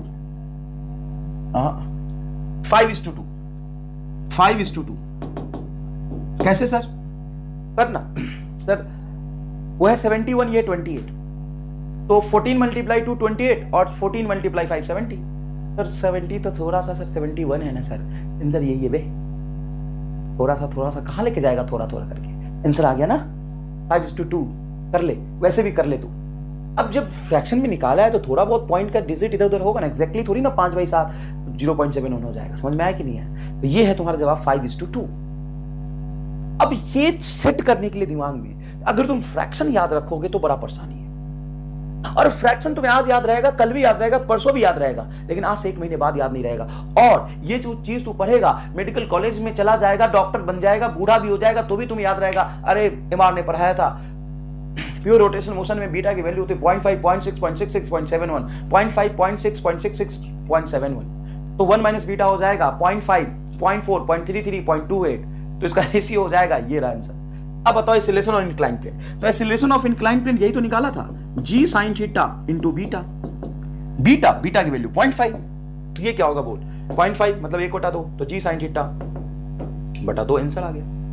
सर 0.6 मतलब 3/5, 3/5 g sin थीटा। देखो ना बेटा, अगर तुम्हें पॉइंट्स में याद है बड़ा बढ़िया से 0.5, 0.6, 0.66, 0.71, तो बटे में तो लिख ही सकते हो ना यार, क्या दिक्कत है। अच्छा सर, अच्छा है। अब देखो यहाँ पे 3/5 g sin थीटा, आप सुनना 0.66 मतलब 2/3 g sin थीटा, कुछ भी लिखो चलेगा। 0.71 g sin theta, 0.71 g sin theta मतलब ये है 5/7, 0.71। बहुत बढ़िया सर, ये सर 6 लग रहा था, 0.7 ये आ गया। अब है time taken to come down on incline plane. अब बात करते हैं, इससे सवाल पूछा जाता है, जब एक्सेलरेशन तो इंक्लाइन प्लेन में पढ़ लिया, फ्रिक्शन पढ़ लिया, तो ये तो पूछेंगे कि कितना टाइम लगेगा भैया, कितना टाइम लगेगा इसको नीचे गिरने में। देखिए ये रहा टाइम कितना लगेगा। तो मान लो ये डिस्प्लेसमेंट मैंने ले लिया s, और इसे रिलीज किया था तो इसकी वेलोसिटी थी 0। ये s डिस्प्लेसमेंट ट्रेवल करता हुआ पार्टिकल यहां पे आया है। इस डायरेक्शन में एक्सेलरेशन ऑफ सेंटर ऑफ मास अपने को पता है कितना है। Acceleration of centre of mass, acceleration of centre of मास है तुम्हारा g sin theta into beta. वो तो डिपेंड करता है ना बॉडी कैसे, बीटा उसके अकॉर्डिंग होगा। तो सेकेंड इक्वेशन मोशन लगाओ, ut plus half at square, ये 0 यहाँ से t आ जाएगा √2s by g sin theta into beta. ये रहा तुम्हारा बीटा, मतलब कह सकते हो t is inversely proportional to root beta. तो कई बार सवाल पूछते हैं कि डिस्क और सॉलिड स्फीयर को रख दिया है ना, तो दोनों के टाइम का रेशियो बताओ। क्या बात कर रहे हैं, T1/T2 का रेशियो हो जाएगा √β2/β1। और बीटा सबका पता है। खेल भाई खेल, खुल के खेल, एकदम कोई नहीं रोकेगा तुम्हें, खुल के खेल। बीटा हर जगह बीटा करते, ये आंसर। सर एग्जैक्ट टाइम कितना लगेगा, बीटा की वैल्यू तुम्हें याद नहीं है क्या? ये देखना 2s/√g sin theta into beta. तो ये वाला फैक्टर मान ले तू कहता है k है, ये वाला फैक्टर तो सबका सेम होगा 2s/g sin थीटा, k बटा बीटा आंसर आएगा। समझ आया? चल रख दे, मजदूरी कर ले, फील कर ले। आओ। टाइम टेकन तो बताओ क्या होगा। टाइम टेकन की वैल्यू यहाँ पे मैंने निकाली है, ये होगा ये इंक्लाइन प्लेन का length 2s/g sin theta into beta. तो बीटा की वैल्यू रख दो। बीटा की वैल्यू क्या है 0.5, 0.6, 0.66, 0.71। मैं बोलो क्या हो जाएगा, ये बीटा की वैल्यू को 0.5 ये कट जाएगा, तो आंसर आएगा s/g sin थीटा। बिल्कुल सही बात है सर। यहाँ पे हो जाएगा तुम्हारा 2s/g sin थीटा 3/5, तो 3 और ऊपर में चला जाएगा आपका 5। ये होगा 2s और g की वैल्यू रखेंगे 2/3, तो 2 से 2 कट जाएगा 3s/g sin थीटा। कुछ गलत हो रहा है तो देख लेना, क्योंकि ये तो मैंने तुम्हें साफ फील करा दिया। 2s/g sin थीटा 0.71 का मतलब होता है 5/7, फिर 5 मल्टीप्लाई ऊपर 7, ये ना 5/7। अच्छा ये डिवाइड करके बताओ क्या, 5 से 7 से डिवाइड करेगा तो ये कैंसिल नहीं होगा, तो 0 ये 50 मतलब 7 7 79 49 सॉरी 7 49 मतलब 1 7 1 10 मतलब 0.71 ये आ गया आंसर। चलो नेक्स्ट देखते हैं। Velocity at the bottom of incline plane. Velocity of the bottom of incline plane मतलब यहां से जब मैं पार्टिकल को छोड़ूंगा, ये रहा, यहां से जब मैं पार्टिकल को रिलीज करता हूं, क्या करता हूं मैं, released. Height of the incline plane h है, हो सकता है तुम्हें ये भी दिया हो, s दिया हो, एंगल थीटा दिया हो, लेकिन अपने को s नहीं लेना। क्यों? क्योंकि जब यहाँ पे रेफरेंस लाइन बनाओगे, यहाँ पे पोटेंशियल एनर्जी को 0 मानोगे, तो यहाँ से पोटेंशियल एनर्जी लिखने के लिए s यूज करोगे, हाइट यूज करोगे, चाहे यहाँ से लिखो, हाइट यूज करोगे। अब लगाओ conservation of mechanical energy COME in rolling motion. पहले कंजर्वेशन ऑफ मैकेनिकल एनर्जी आपने लगाया था ट्रांसलेशन में, फिर आपने लगाया प्योर रोटेशन। हिंज पॉइंट के बाद जब चल रहा होता तो सेंटर ऑफ मास की वेलोसिटी 0 थी, तो सिर्फ रोटेशनल काइनेटिक एनर्जी आया था। ये तो चल भी रहा है और घूम भी रहा है। कैसे चल रहा है, तो किसी इंस्टेंट पे अगर इसका तुम डायग्राम बनाओगे, देखो ये बनाओगे, तो इसमें बेटा क्या कहोगे कि ये चल भी रहा है सर, इसका कुछ वेलोसिटी होगा v, एंगुलर वेलोसिटी होगा ओमेगा। पूछा जब ये यहां पहुंच चुका हो उस समय इसकी वेलोसिटी कितनी होगी, ये पूछा है। तो क्या करें अपन, सर COME लगा लेंगे ना, आ जाएगा। बताओ इनिशियल काइनेटिक एनर्जी, ट्रांसलेशन वाला जीरो, रोटेशन वाला जीरो, पोटेंशियल एनर्जी हो जाएगा mgh बराबर। यहाँ पे जब पहुंचेगा तो पोटेंशियल जीरो और काइनेटिक एनर्जी हो जाएगा हाफ mvcm का square plus half I omega square, क्योंकि नीचे जब आया है तो चलता हुआ और घूमता हुआ है। याद करो मैंने आपको बताया था, आज भी बताया है और आज से पिछले लास्ट 10 दिन पहले भी बताया था, वर्क एनर्जी पावर वाला चैप्टर बहुत ज्यादा कंसेप्चुअल और बहुत ज्यादा यूजफुल होता है। ठीक है बेटा, चलो अब सॉल्व क्या करना है इसमें अपने को पता है, हाफ एम बी स्क्वायर बाहर निकाल लेंगे तो ये टर्म बीटा बनेगा, इधर है आपका mgh, तो m से m कटेगा तो v इज इक्वल टू हो जाएगा, ओ सॉरी ये 1 अपॉन बीटा बनेगा ना, देखो ये आएगा 1 plus K square we are square, तो 1 बटा 1 upon K square we are square beta होता है, तो 1 बटा बीटा इधर आ जाएगा, तो ये हो जाएगा तुम्हारा 2, ये देखो 2gh इंटू बीटा, तो v इज इक्वल टू हो जाएगा root under 2gh into beta, beta से मल्टीप्लाई कर दो, बीटा से मल्टीप्लाई कर दो। आपको पता है कि इंक्लाइन प्लेन से किसी ऑब्जेक्ट को छोड़ोगे तो जब बॉटम पॉइंट पे पहुंचेगा तो उसकी वेलोसिटी हो जाएगी रूट अंडर 2gh, अगर स्मूथ होता तो हमने पढ़ा हुआ है वर्क एनर्जी पावर में, अगर स्मूथ होता तो रूट अंडर 2gh हो जाएगा, यहाँ पे रफ है तो कोई बात नहीं, root under 2gh into beta हो जाएगा, तो root under 2gh into beta, beta की वैल्यू 1/2 0.5, तो रूट gh बचेगा। तुमसे पूछा है कि एक ऑब्जेक्ट मैंने इंक्लाइन प्लेन पे रख दिया और उसको छोड़ दिया, जब वो नीचे आया तो उसकी वेलोसिटी रूट gh थी, तो बताओ वो ऑब्जेक्ट कौन सा था, तो रिंग था, रिंग की वैल्यू होती है बीटा में 0.5 से 2 कटेगा, ये बोलो क्या होगा, तो ये होगा 0.62 gh, हाँ 0.62 gh, 0.66 मतलब 2/3 gh, 2/3 देखें यहाँ पे क्या होगा बोल, 2/3 इंटू 2 gh, बीटा की वैल्यू रखिए बे 0.66, तो 2 दूना 4, तो ये हो जाएगा तुम्हारा रूट 4 gh, तो 2 रूट को बाहर भी निकाल सकते हो, तो कई बार ऐसे लिख लेते हैं 2 4 2 मल्टीप्लाई 2 4 4 रूट में तो बाहर जाएगा तो 2 gh/3, और यहाँ पे वेलोसिटी हो जाएगा बेटा रूट अंडर 5/7, 5 मल्टीप्लाई 2 10 gh/7, ये रहा आंसर। समझ में आया कि नहीं आया? यस सर आ गया। अब देखो, अब तुमसे सवाल ऐसा भी पूछते हैं कि मान लो एक ऑब्जेक्ट है, ये कर लिया ना अपन ने, मान लो एक ऑब्जेक्ट है जो प्योर रोलिंग मोशन में है, प्योर रोलिंग मोशन में, जिसकी वेलोसिटी v है और एंगुलर स्पीड ओमेगा है, उसको मैंने थ्रो कर दिया स्मूथ सरफेस पे, देखो ये smooth incline plane, smooth incline plane पे थ्रो कर दिया। जब स्मूथ इंक्लाइन प्लेन पे थ्रो कर दिया तो ये v वेलोसिटी से चढ़ता हुआ ऊपर जा रहा है। कितना मैक्सिमम हाइट अटेन कर पाएगा अगर ये स्मूथ इंक्लाइन प्लेन है? तो बेटा स्मूथ इंक्लाइन प्लेन होने की वजह से, फील करना इस बात को, स्मूथ इंक्लाइन प्लेन होने की वजह से रोटेशनल मोशन स्टार्ट नहीं हो पाया था, मतलब उस पर टॉर्क नहीं लग रहा था। अब ये स्मूथ इंक्लाइन प्लेन है तो यहां भी टॉर्क नहीं लगेगा, अगर यहां टॉर्क नहीं लगेगा तो फिर से ये ऑब्जेक्ट का जो रोटेशनल स्टेट होगा ना वो कांस्टेंट रहेगा, इस ऑब्जेक्ट का जो रोटेशनल स्टेट होगा ना वो कांस्टेंट रहेगा। देखना, मान लो ये तुम्हारा ऑब्जेक्ट है, यहां बनाता हूं, ये तुम्हारा ऑब्जेक्ट है। अब इसका जब एफबीडी आप बनाओगे तो एक लगाओगे mg नीचे जो सेंटर ऑफ मास से पास कर रहा है, दूसरा लगाओगे नॉर्मल ऊपर जो सेंटर ऑफ मास से पास कर रहा है। अब यहाँ पे फ्रिक्शन नहीं है, स्मूथ सरफेस है, तो टॉर्क कितना हो जाएगा? 0। mg का एक कंपोनेंट आएगा इधर mg sin थीटा, जिसकी वजह से रिटार्डेशन प्रोड्यूस होगा और इसकी स्पीड लगातार कम होगी, लेकिन ओमेगा कांस्टेंट रहेगा। और जब हाईएस्ट पॉइंट पे पहुंच जाएगा तो इसका लीनियर वेलोसिटी तो 0 होगा, लेकिन angular velocity omega as it is रह जाएगा। आप यहां पे लिखेंगे omega angular speed remains same. बहुत खास बात है, रिमेन सेम। तुमसे ऐसे भी पूछेंगे ना कभी कि एक इंक्लाइन प्लेन ले लिया, इस पे ring, hollow sphere, solid sphere and cylinder को रख दिया, ये स्मूथ इंक्लाइन प्लेन है, तो बताओ नीचे पहले कौन पहुंचेगा? सब साथ पहुंचेंगे, क्योंकि सब ट्रांसलेट करते हुए आएंगे जी साइन थीटा से, रोलिंग होगा ही नहीं, स्मूथ है, स्मूथ समझाया था लास्ट लेक्चर का लास्ट सेक्शन। उसी तरीके से अगर ये स्मूथ है तो यहाँ पे एंगुलर स्पीड ओमेगा इसका कांस्टेंट रह जाएगा क्योंकि टॉर्क 0 है। अब अगर लगाओगे COMe तो बताओ यहाँ पे इसकी काइनेटिक एनर्जी क्या लिखोगे? Half mv square plus half I omega square, potential लिखोगे 0 बराबर, जब यहाँ जाएगा तो half I omega square as it is रहेगा और पोटेंशियल हो जाएगा आपका mgh। तो यहाँ से हाफ आई ओमेगा स्क्वायर अगर कैंसिल करते हो आप, कट जाएगा, यहाँ से 2 से 2 कैंसिल होगा, m से m कैंसिल होगा, तो v स्क्वायर बाई 2h आएगा, h की वैल्यू आएगा v स्क्वायर बाई 2j। तो सर ये तो वहां भी आता था, स्मूथ इंक्लाइन प्लेन में भी अगर एक ऑब्जेक्ट को ट्रांसलेट करता हुआ छोड़ दूं, v स्पीड से छोड़ दो तो कितनी हाइट तक जाएगा, तो जाएगा v square by 2g height तक। ये तो वहां भी आता था सर, हाँ तो यहां भी यही आएगा, क्योंकि जो रोटेशनल स्टेट है वो चेंज ही नहीं होगा इसका, रोटेशनल स्टेट इसका चेंज होगा ही नहीं, ठीक है ना बेटा। तो याद रखिएगा, कई बार तुम्हारे साथ वो खेल जाएगा,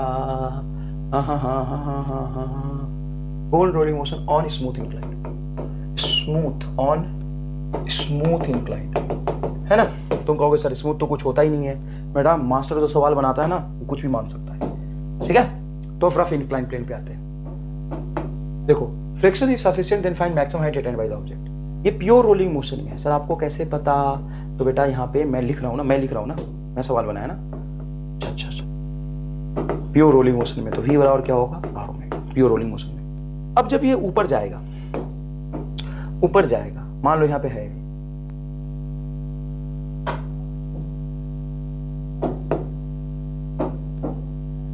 मान लो यहाँ पे ऑब्जेक्ट है, ये ऊपर जब आ गया, अब इस कंडीशन में ध्यान से देखोगे तो mg sin थीटा इधर लगेगा, वो तो अंडरस्टूड है।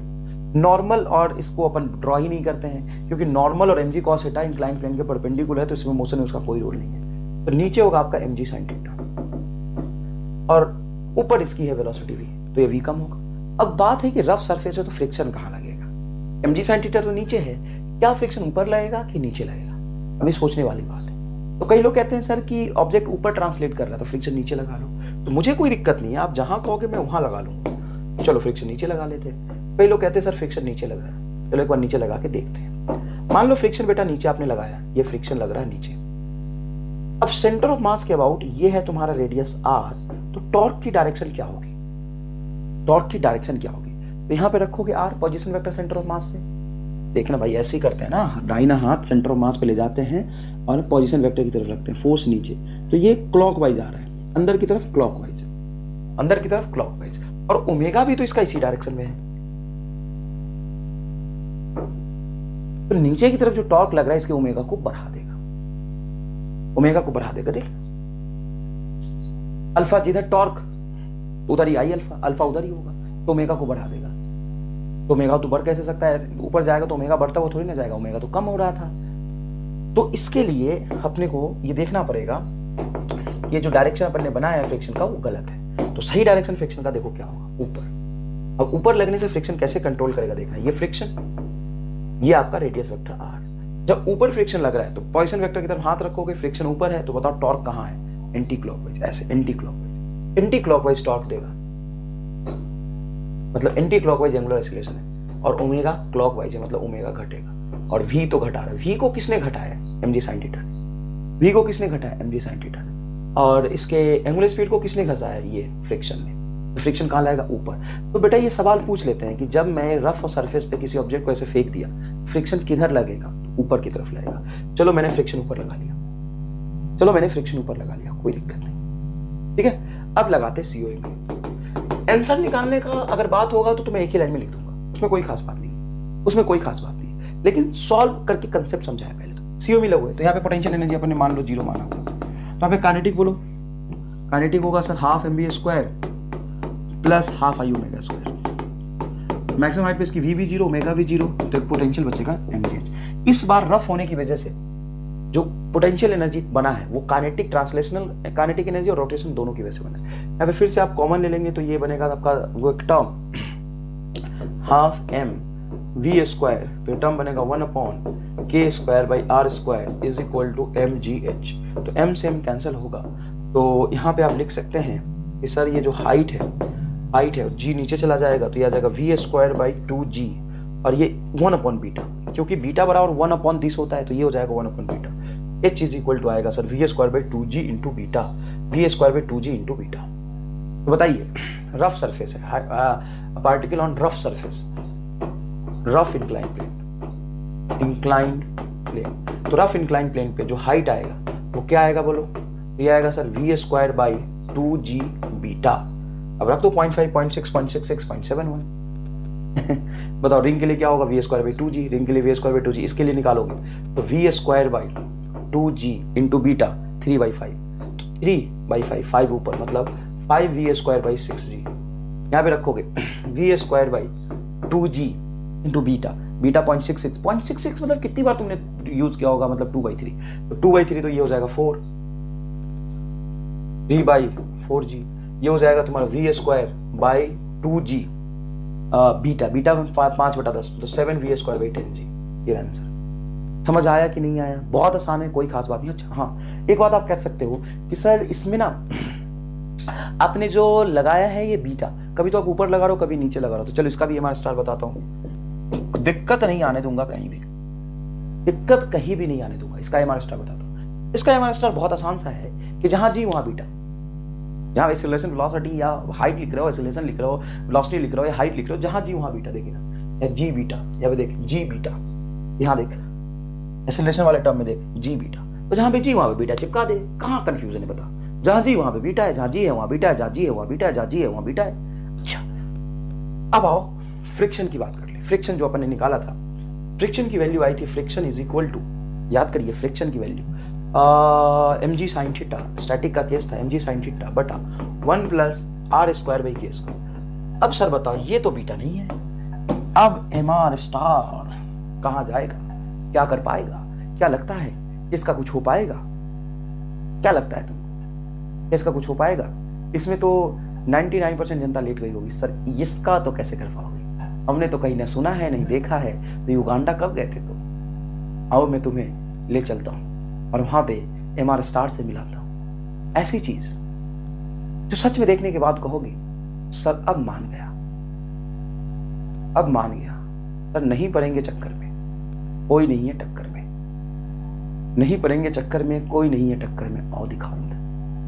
ये जो टर्म है ये बीटा है क्या? नहीं, बीटा तो सर ये है, बीटा तो सर ये है। अरे चला जा यार, beta is equal to 1/1 + k²/r²। ये तो उल्टा हो गया सर। तो क्या ये 1 - बीटा कह दूं क्या? अरे सर इसको 1 - बीटा कैसे कह दोगे?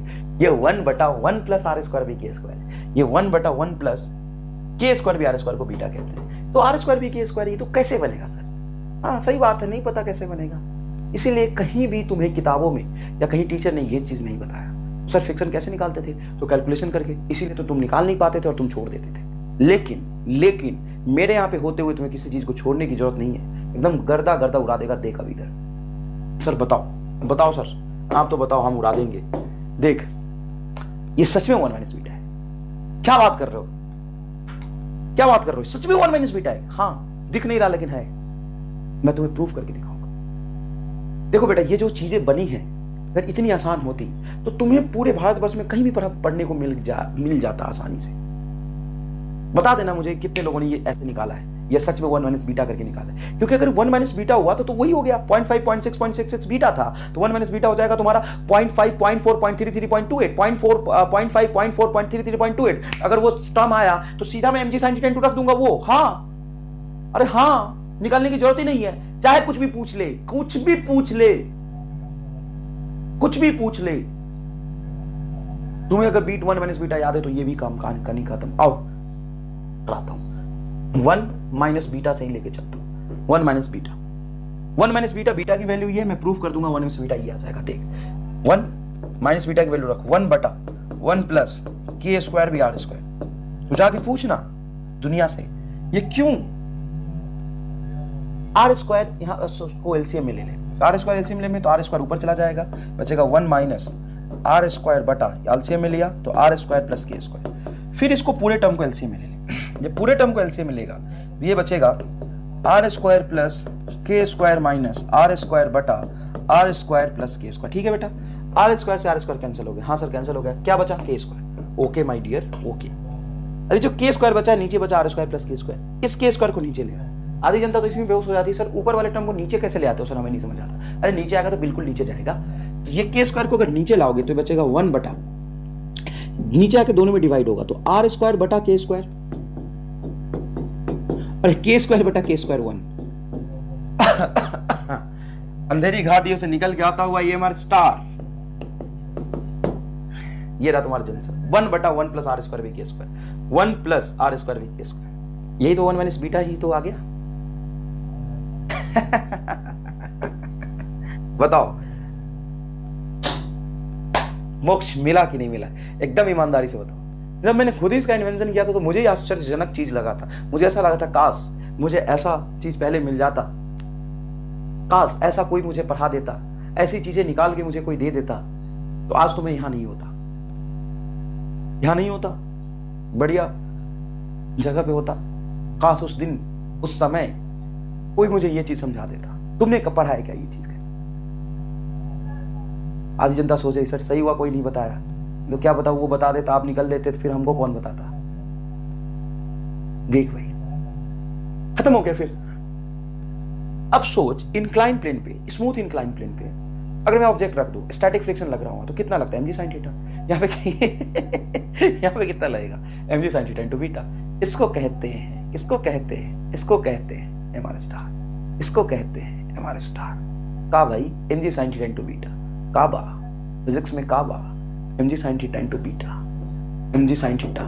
अरे सर 1 माइनस बीटा, अरे हाँ भाई 1 माइनस बीटा, 0.5 ही तो बनेगा। बताओ mg sin theta by 2, mg sin theta by 2, ये क्या हो जाएगा सर? ये 0.4 मतलब 2/5, 2 mg sin थीटा बटा 5।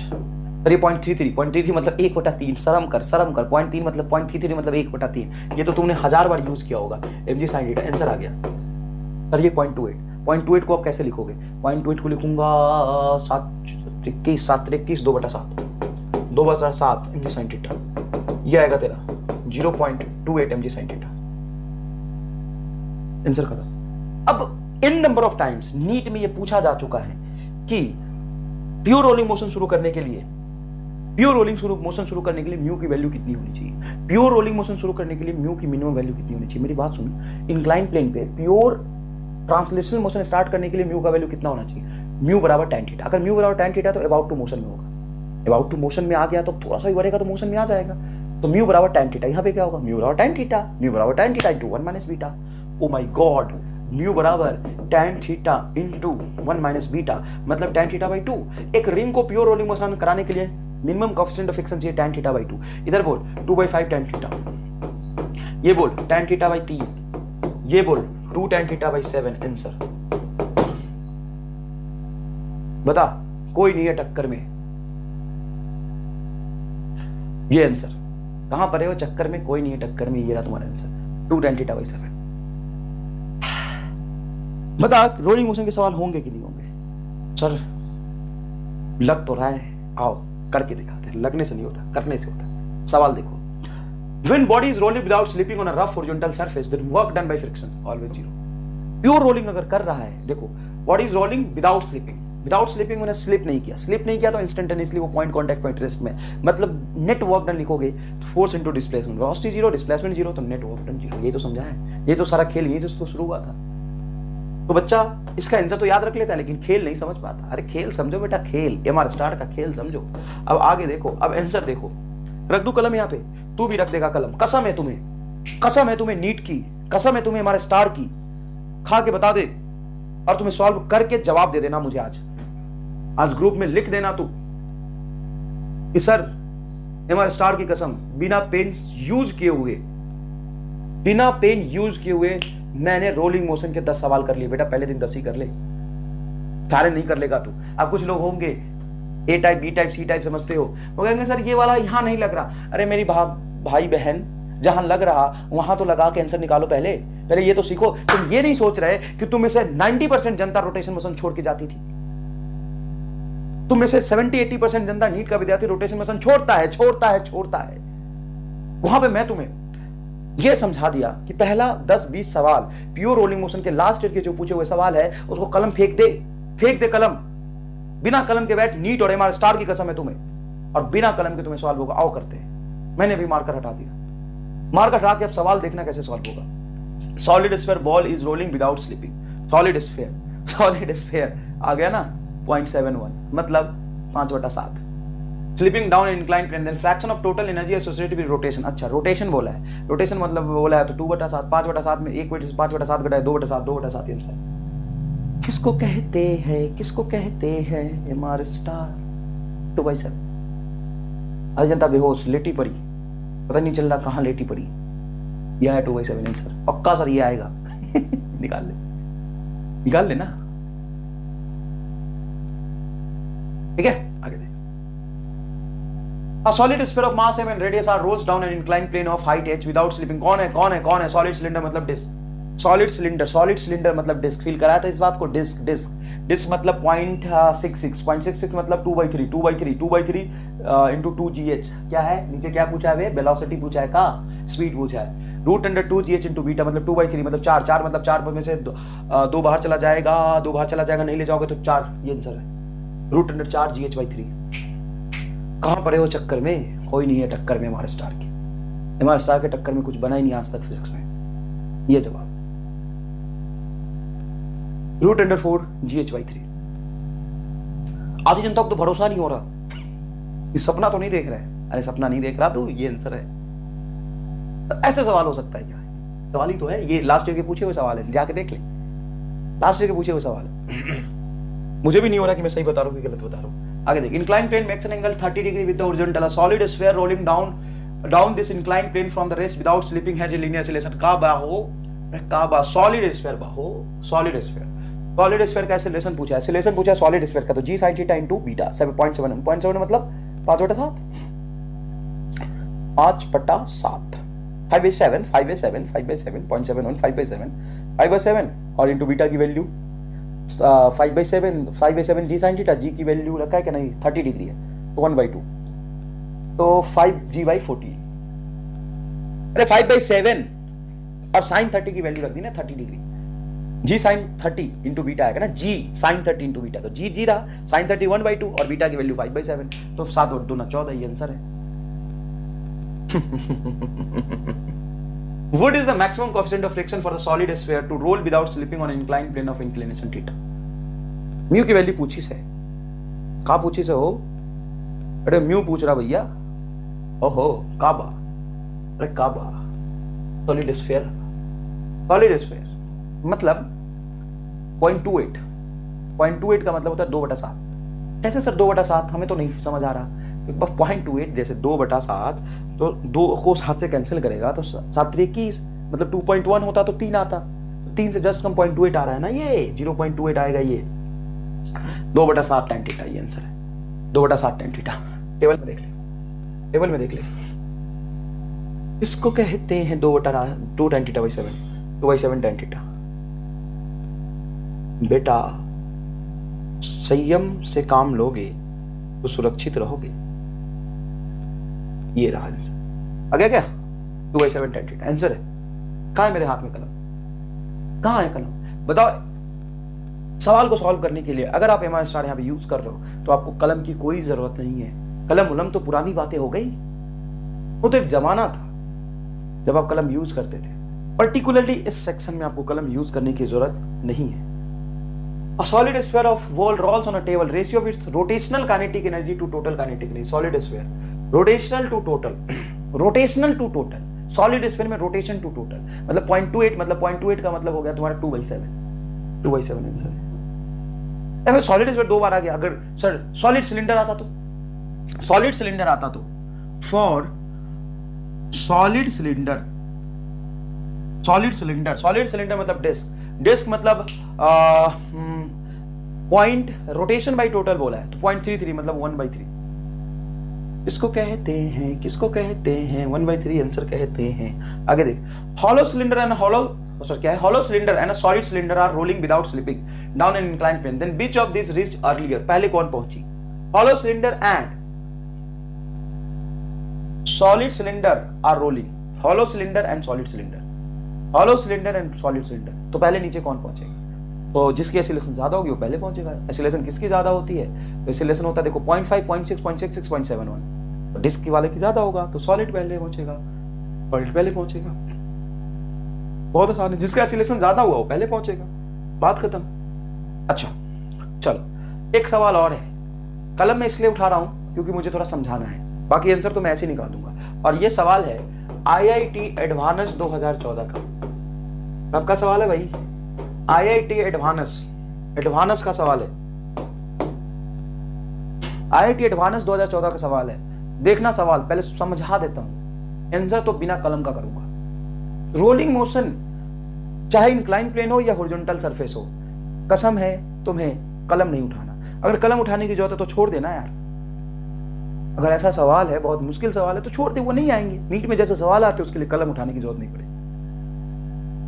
ठीक है, चलो देखो, यहाँ पे बॉल है, ये रखा मैंने, यहां से किया ड्रॉप, इसकी वेलोसिटी है यहाँ पे 0, इसकी वेलोसिटी 0। जैसे ही मैं यहाँ से ड्रॉप करूंगा, जैसे ही मैं यहाँ से ड्रॉप करूंगा, तो बोला कि कोएफिशिएंट ऑफ फ्रिक्शन म्यू है, जिसकी वजह से ये प्योर रोलिंग मोशन करता हुआ आएगा।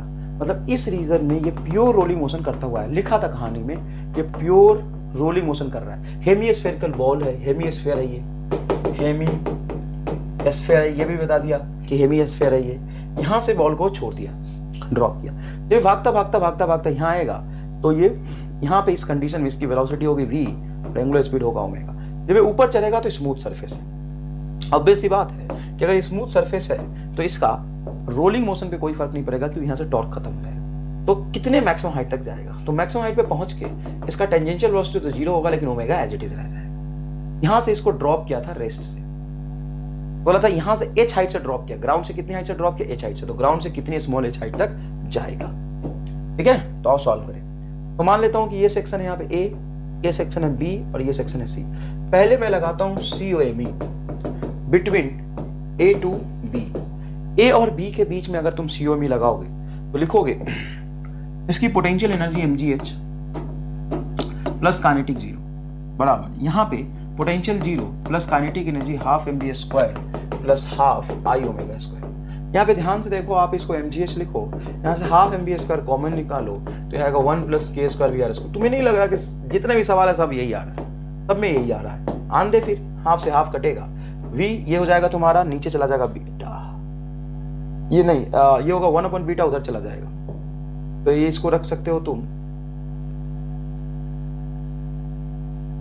हाँ ऐसे रखो, इसकी जरूरत नहीं पड़ेगी, नहीं तो फिर फालतू में तुम परेशान हो जाओगे। मत काटो, मास को भी मत काटो, ऐसे रहने दो, इक्वेशन 1 बन गया।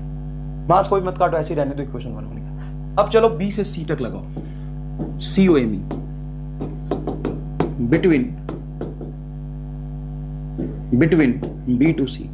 B से C के बीच में अगर COME लगाओगे तो पोटेंशियल एनर्जी तुम्हारा 0 है, काइनेटिक है half I omega square plus half mv square बराबर। जब यहाँ पे पहुंचा है मैक्सिमम हाइट पे C पे, तो C पे इसकी काइनेटिक एनर्जी वाला term half I omega square as it is रह गया, पोटेंशियल एनर्जी होगा स्मॉल mgh। आईडी एडवांस का सवाल है भाई, थोड़ा तो देख ले, सॉल्व कर ले। अब आगे सुन, एक बात बताओ, क्या ये कैंसिल हो जाएगा? हाँ, जितना रोटेशन काइनेटिक एनर्जी यहाँ पे था उतना बना ही रहेगा, क्योंकि टॉर्क नहीं लगा। अब यहाँ पे हाफ mv स्क्वायर की वैल्यू, ये देखो पूरा हाफ mv स्क्वायर की वैल्यू इक्वेशन 1 से पुट कर दो, तो हाफ mv स्क्वायर को लिख सकते हो तो mgh, और 1 अपॉन बीटा होगा तो जाके बीटा मल्टीप्लाई हो जाएगा, is equal to mg small h। mg से mg को काट दे तो आंसर क्या आ गया? सर लगा ही था, ये आंसर आएगा, small h is equal to capital H into beta. और लॉजिकली समझ, जब ये आया था तो इसकी पोटेंशियल एनर्जी ट्रांसलेशन काइनेटिक दोनों में गया। अब जब ये ऊपर उठेगा तो ट्रांसलेशन वाला काइनेटिक एनर्जी खत्म हुआ, लेकिन रोटेशन वाला एज इट इज रह गया। मतलब ऑब्वियस सी बात है कि कम हाइट तक जा पाएगा, क्योंकि कुछ एनर्जी तो बची रहेगी ना इसमें। यहाँ पे इसमें सिर्फ पोटेंशियल है, यहाँ पे इसमें पोटेंशियल प्लस रोटेशन दोनों, रोटेशन काइनेटिक एनर्जी दोनों, तो कुछ कम हाइट जाएगा। कम कितना जाएगा? तो h टाइम्स। आंसर आ गया। अब तुम्हें solid sphere, hollow sphere, disc दे देता है, कर लो सॉल्व। आईआईटी एडवांस का सवाल है, मान क्या लो, उसमें दिया ही था हॉलो स्फीयर दिया था, बताओ कितनी हाइट तक जाएगा? तो हॉलो स्फीयर के लिए बीटा की वैल्यू होती है 0.6, मतलब 3/5, 3h/5, 3h/5 और हॉलो स्फीयर आंसर आ गया, 3h/5 ही उसका आंसर था। हो गया, आगे देखते हैं। अब अपन चलते हैं rolling motion on a horizontal surface. Sir ये हॉरिजॉन्टल सरफेस पे रोलिंग मोशन पढ़ाने के लिए हमने पहले से लिख के ले आया, क्या आपको नहीं आता था? हमको आता ही नहीं था सर। हाँ, पहले से लिख के ले आया, इसको पढ़ के बता दोगे। हाँ, ऐसे ही जैसे यूट्यूब पे पूरी दुनिया ऐसी करती है, पहले ही प्रेजेंटेशन ले आते लिख के, फिर उसको देख के ऐसा हुआ तो ऐसा हो गया तो ऐसा हो जाएगा, इसलिए ऐसा होगा तो ऐसा हो जाएगा। देखो बेटा आंसर आ गया, ठोको लाइक। देख ले, इसको किताबों में लिखी है, दुनिया पढ़ाती है। अब मैं इसमें ऐसा मोक्ष दिलाऊंगा ना, तू तो बोलेगा कि अरे सर बस अब बता दो आप कहाँ हो। पर अब जो मोक्ष मिला है ना, उसके बाद तो आपके दर्शन ही चाहिए, अब मोक्ष नहीं चाहिए। अब देख, मजा आएगा। पहले जो किताबों में है वो मैं थोड़ा समझा दूं। मजदूरी मैं बिल्कुल नहीं करना चाहता, क्योंकि मुझे लोगों को पढ़ाते हुए देखता हूँ और बच्चों को पढ़ते हुए देखता हूँ, तो दोनों को देख के बहुत ही दुख होता है। जिस चीज को इतना आसानी से पढ़ाया जा सकता है उसको इतना मुश्किल बना के दुनिया क्यों बढ़ाती है? मैं खुद शर्मिंदगी महसूस करता हूं, क्या हो रहा है? इस चीज को कॉम्प्लिकेटेड करके जो दिया हुआ किताब में बेसिक तरीका वही है, पढ़ो उसको समझो, लेकिन उसे करो मत। क्या करे सर? MR स्टार आएगा, पहले इसको देख लेते हैं। Figure shows a horizontal force F acting at a height h from the center of mass। देखो एक कोई राउंड ऑब्जेक्ट लिया जिसका moment of mass m, moment of inertia i, radius है r, उसको रफ सरफेस पे रख दिया, कोएफिशिएंट ऑफ फ्रिक्शन है म्यू, तो रफ सरफेस पे रख दिया, कोएफिशिएंट ऑफ फ्रिक्शन म्यू। यहां से सेंटर ऑफ मास से h हाइट पे जाके मैंने फोर्स लगाया F, और रफनेस की वजह से जैसे ही मैं आगे फोर्स लगाऊंगा तो मान लिया कि आगे की तरफ फ्रिक्शन लगा है। तुम बोलोगे सर आपको कैसे पता आगे फ्रिक्शन लग रहा है? फ्रिक्शन तो पीछे भी लग सकता है। मैंने मान लिया, और आगे लग रहा था मैंने आगे मान लिया और फ्रिक्शन निगेटिव आ गया, मतलब वो उल्टी डायरेक्शन में लगा था एक्चुअल में, और आगे ही माना और पॉजिटिव आ गया, मतलब आगे ही लग रहा था, कोई खास बात नहीं इसमें। ठीक है बेटा, तो देखो we have assumed that friction force, देखो यहां पे लिखा ना we have assumed, I am assuming only we have assumed the friction force on the body in the forward direction. तो यहां पे फ्रिक्शन फोर्स फॉरवर्ड डायरेक्शन में लगा। अब फोर्स कहीं भी लगाओ, ट्रांसलेशनल मोशन के लिए इक्वेशन लिखोगे तो ये लिखोगे ना, फोर्स F प्लस FR दोनों आगे, F प्लस FR बराबर M मास और सेंटर ऑफ मास के एक्सीलरेशन ACM, क्योंकि फोर्स कहीं भी लगाओ एक्सीलरेशन सेंटर ऑफ मास का देता है। तो फॉर ट्रांसलेशनल मोशन देखो अच्छे से लिखा है, for translational motion F plus FR बराबर M ACM। कितना बढ़िया लिखा है यार, मतलब मजा ही आ गया, मतलब आंसू निकल गए देख के, इतना बढ़िया लिखा है। अच्छा ये तो ट्रांसलेशन मोशन का इक्वेशन हो गया।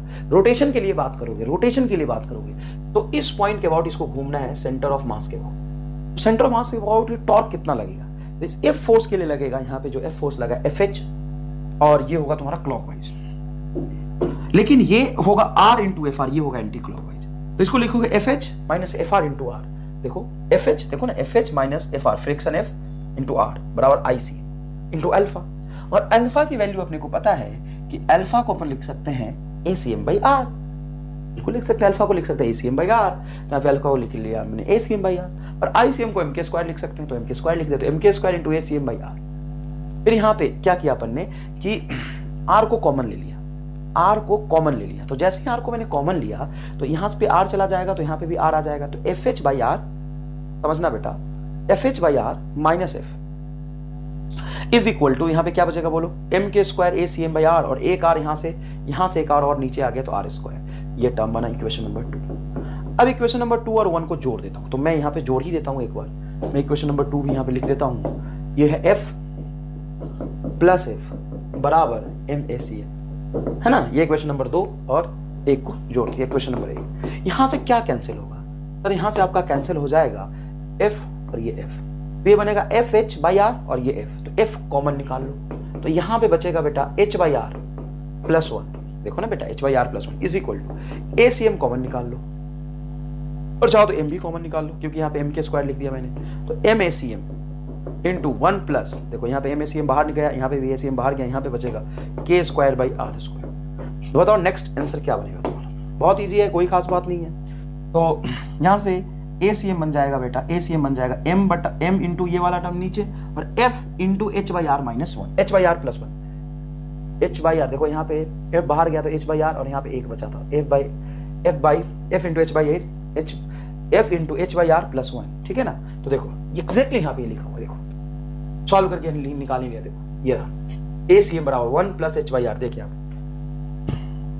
ACM बराबर 1 plus H by R into F, देखिए 1 plus H by R into F बटा 1 plus K square by R square into F, ये आंसर है। सर क्या जबरदस्त आंसर निकाला है। अगर मैं H को 0 रख दूं तो क्या होगा? तो ये फॉर्मूला याद रखना पड़ेगा, और अब H को 0 रखो, H को 0 रखोगे तो पूरा टर्म 0 होगा, तो बचेगा F बटा M plus M into 1 plus K square by R square, मतलब यही है। यहाँ पे इसको ऐसे भी लिख सकते हो तुम बेटा, ऐसा चिंता मत करो, ACM बराबर F into 1 plus H by R बटा M plus I by R square, यही वाला टर्म है ना, ये M plus I by R square वही तो टर्म है। सर कैसे नहीं आया? अरे रामलाल, I को लिखूंगा M के स्क्वायर, और M बाहर आ जाएगा तो 1 plus K square by R square, देख 1 plus K square by R square, वही बात है, नया बात नहीं है। अच्छा ठीक है, इसको 1 अपन दिस को अपन बीटा भी कह सकते हैं, हाँ कह सकते हैं। अब ये पहला केस दिखा रहा है कि अगर H बराबर R है, H बराबर R का मतलब क्या है? सेंटर ऑफ मास से H को मेजर कर रहा हूं, और ये R है, मतलब टॉप पॉइंट पे फोर्स लग रहा है। तो टॉप पॉइंट पे फोर्स लगाऊंगा तो ये आएगा एक्सीलरेशन 2F बटा m plus I b r square, 2F बटा m plus I b r square. अगर टॉप पे फोर्स लगाऊं, अगर एफ एक्स होना टॉप, तो ये आएगा आंसर। अगर सेंटर पे लगा दूं तो ये आएगा आंसर। h 0 है तो ये आएगा आंसर, ठीक है ना। अब यहां से एक्सीलरेशन का वैल्यू मैंने निकाल लिया है। अगर एक्सीलरेशन की वैल्यू डायरेक्टली मैं यहां पे पुट कर दूं, फर्स्ट इक्वेशन यहां पे एक्सीलरेशन की वैल्यू, और यहां से एफ आर निकालूं, तो 2 लाइन का कैलकुलेशन होगा। वो मजदूरी देखो, कैलकुलेशन ही है बेटा, कंसेप्ट तो है नहीं, वो करना पड़ेगा।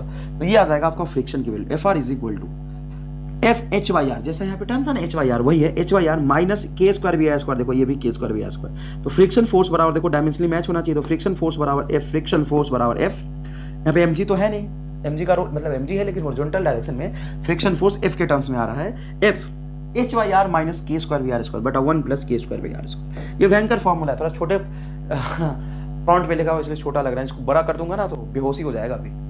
चलो सर, ये है फ्रिक्शन की वैल्यू। तो अपन फ्रिक्शन निकाल सकते हैं कितना लग रहा है, किधर लग रहा है। अब छोड़ो, आओ आगे,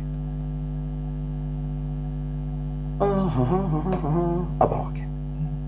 ठीक है सर, बहुत बढ़िया समझाया। अब आगे की कहानी क्या होगी? आगे की कहानी ये है कि तुम्हें ये पढ़ना ही नहीं था, नहीं पढ़ना था, ये अप्रोक्सीमेशन भी नहीं लगाना। मैंने इसलिए लगाया कि तुम्हें जो असल में चीज जो है, बेसिक क्या है, दुनिया में क्या पढ़ाया जाता, सही क्या है, वो बता दी। आंसर ऐसे निकालोगे तो तुम्हें नहीं लग रहा बड़ा मुश्किल है? सर क्या कर लेंगे? अरे कर तो बहुत कुछ लेंगे, कर तो बहुत कुछ लेंगे। देख इधर आप क्या कर लेंगे। ये ऑब्जेक्ट है, ठीक है सर। अब यहां पे इसको मैं लाइन खींच देता हूं, ये लाइन खींच देता हूं, और बात बोली है प्योर रोलिंग मोशन की। अगर बात प्योर रोलिंग मोशन की चली है तो हमें पता है इस पॉइंट का वेलोसिटी 0 होगा। क्या होगा? इस पॉइंट का बीच में जो r/2 पे होता है उसकी वेलोसिटी कितनी होती है? उसकी वेलोसिटी होती है v/2। याद है आपको? लास्ट लेक्चर में बताया था मैंने आपको। इसकी वेलोसिटी कितनी होती है? सेंटर ऑफ मास लेंगे, इसकी 3v/2, इसका वो भी टॉप मोस्ट पॉइंट का, अगर ये प्योर रोलिंग मोशन में है तो। और अगर मैं यहां पे ये मानूं कि प्योर रोलिंग मोशन में है, क्योंकि आपको प्योर रोलिंग मोशन ही पढ़ना है, लिख देगा कि object is moving without slipping, और without slipping means no slipping, and no slipping means pure rolling. अगर ये प्योर रोलिंग मोशन में है तो आपको पता है कि सेंटर ऑफ मास की वेलोसिटी vcm है, तो r ओमेगा के बराबर होगी। अगर ये ऑब्जेक्ट ओमेगा से घूम रहा और इसका जो सेंटर ऑफ मास है वो vcm से चल रहा, तो प्योर रोलिंग मोशन में होने के लिए vcm बराबर r ओमेगा होगा। ये प्योर रोलिंग मोशन में है, तो इस पॉइंट का जो वेलोसिटी है वो कितना होगा? इस पॉइंट का वेलोसिटी सर 0 होगा। और यहां से r/2 डिस्टेंस नीचे में देखो तो आपको ये प्रूफ कराया है कि vcm/2 होगा। ये जो प्रूफ कराया है ये होगा 3vcm/2 और ये होगा 2vcm। हाँ होगा सर, इसमें क्या खास बात है? ये तो हमने पढ़ा है। अच्छा पढ़ा है, बहुत बढ़िया। तुमने तो ये भी पढ़ा था कि फ्रिक्शन यहां पे हो सकता है आगे भी लगे या पीछे भी लगे। मान लो फ्रिक्शन को मैं पीछे लगा रहा हूं, कहीं भी लगा लो, और अप्लाइड फोर्स में यहां लगा रहा हूं, ये अप्लाइड फोर्स है। अप्लाइड फोर्स F लगाया मैंने, F अप्लाइड, जैसे पता है ना टॉप पे फोर्स लगाया, कहीं H पे फोर्स लगाया, वैसे मैंने ऊपर में टॉप मोस्ट पॉइंट पे फोर्स लगाया। ठीक है सर, फोर्स लगाया। फ्रिक्शन मान लो पीछे लगा, फ्रिक्शन पीछे लगा, तो तुम यही कह रहे थे ना कि वर्क डन बाय फ्रिक्शन 0 होगा। क्यों? क्योंकि ये स्टैटिक फ्रिक्शन है। सर आपको कैसे पता चला स्टैटिक फ्रिक्शन है? तो प्योर रोलिंग मोशन में स्टैटिक फ्रिक्शन ही लगता है, क्योंकि ये इंस्टेंटेनियसली रेस्ट में है।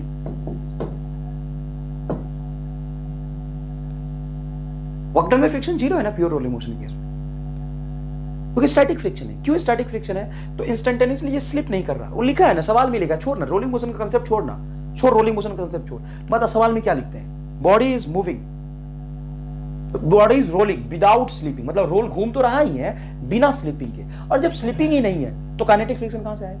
मैंने आपको फ्रिक्शन पढ़ाते समय समझाया था कि जो काइनेटिक फ्रिक्शन है इसको काइनेटिक नहीं बोलना चाहिए, इसको स्लाइडिंग बोलना चाहिए। याद करो, मैंने बताया था, आपको याद नहीं होगा लेकिन मैंने बताया था। मैंने आपको बताया था कि वो जो फ्रिक्शन है वो काइनेटिक बोलना गलत है, उसको स्लाइडिंग फ्रिक्शन बोलिए। स्लाइडिंग, जब वो स्लाइड करेगा, स्लिप करेगा, तभी तो फ्रिक्शन आएगा। ये तो इंस्टेंटेनियसली रेस्ट में, स्टैटिक फ्रिक्शन है। जहां पे फ्रिक्शन फोर्स लग रहा है उस पॉइंट की वेलोसिटी जीरो, मतलब उसका डिस्प्लेसमेंट जीरो, इसलिए वर्क डन जीरो।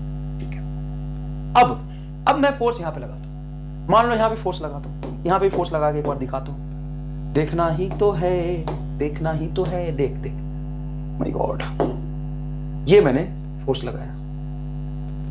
ठीक है बेटा, ये मैंने फोर्स लगाया, ये मैंने फोर्स लगाया, ये एफ फोर्स लगाया सेंटर ऑफ मास पे। अगर मैं इनफाइनेटली स्मॉल टाइम में देखूं तो v वेलोसिटी से चलते हुए, v cm से चलते हुए x डिस्प्लेसमेंट ट्रेवल करता है, उसी टाइम इंटरवल में ये कितना डिस्प्लेसमेंट ट्रेवल करेगा? वेलोसिटीज की डबल है तो सेट 2x ट्रेवल करेगा।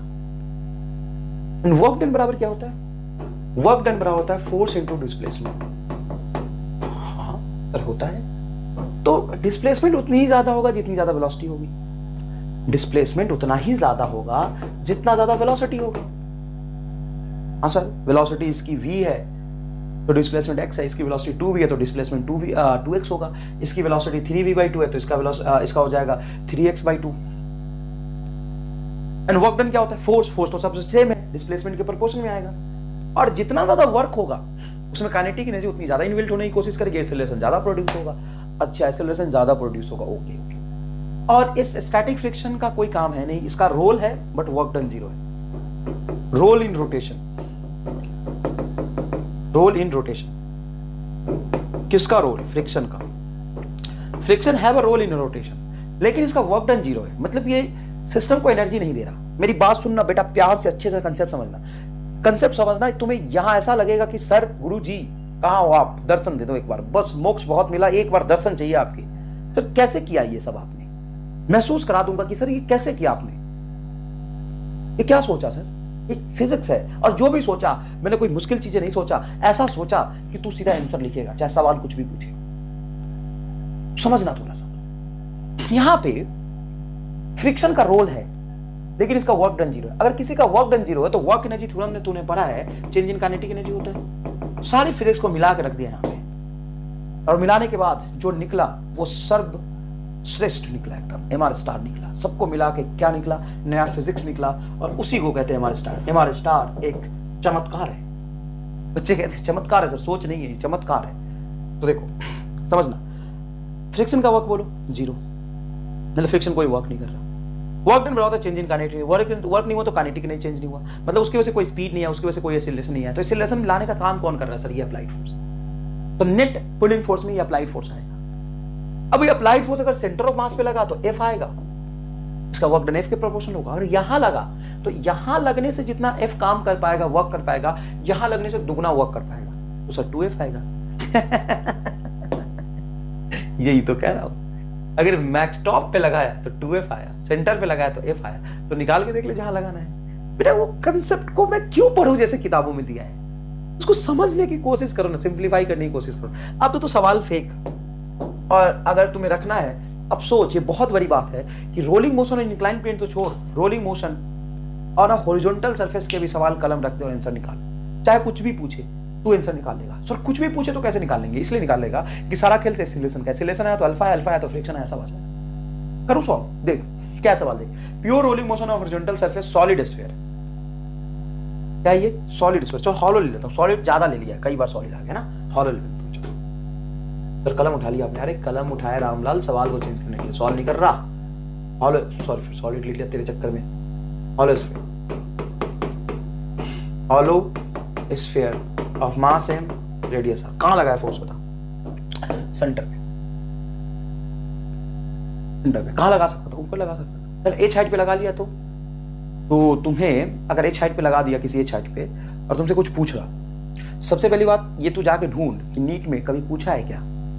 नीट में हॉरिजॉन्टल सरफेस पे रोलिंग मोशन के सवाल ही नहीं है, एक दो सवाल पूछे कभी, और वो भी बहुत आसान से। सेंटर ऑफ मास पे लगा लिया, टॉप पे लगा लिया, h पे नहीं लगाया। तू तो नीट में तो छोड़, तू जितने भी किताबें देख सकता है ना, जितने भी मॉड्यूल देख सकता है ना, जाके देख ले। इंडिया के, भारत के कोने कोने में, कश्मीर से लेकर कन्याकुमारी तक, कश्मीर से लेकर कन्याकुमारी तक जो भी किताब निकालना निकाल के देख ले नीट वाली, उसमें दिखा दे फोर्स कहां लगा है, ज्यादा से ज्यादा यहाँ लगाएंगे, नहीं तो यहाँ लगाएंगे। बहुत खुश होंगे तो बीच में लगा लेंगे, बहुत खुश होंगे तो यहाँ लगा लेंगे। होता रहे खुश, तुम्हें तो आंसर चाहिए। वो खुश होता रहेगा और तुम उसके मजे लेते रहोगे, है ना। सवाल बनाने वाला खुश होता रहेगा, मैंने यहाँ लगा दिया तो मजे ले ले।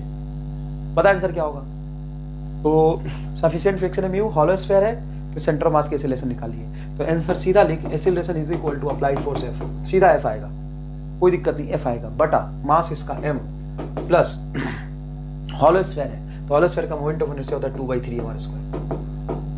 तो यहाँ से m से m बटा r स्क्वायर, तो r स्क्वायर से r स्क्वायर कटेगा रे i बाई r स्क्वायर, तो 2/3 तो ये हो जाएगा 5/3, तो 3/5, तो 3f/5m आंसर। रामलाल तो पहले ही पता है, बीटा इसका होता है 0.6 मतलब 3/5, तो आंसर पहले से पता था। फ्रिक्शन आ गया। अब सर एक्सीलरेशन निकाल के दिखाओ, सॉरी अल्फा निकाल के दिखाओ। तो अल्फा इज इक्वल टू होगा a/r, तो ये हो गया तेरा 3f/5mr।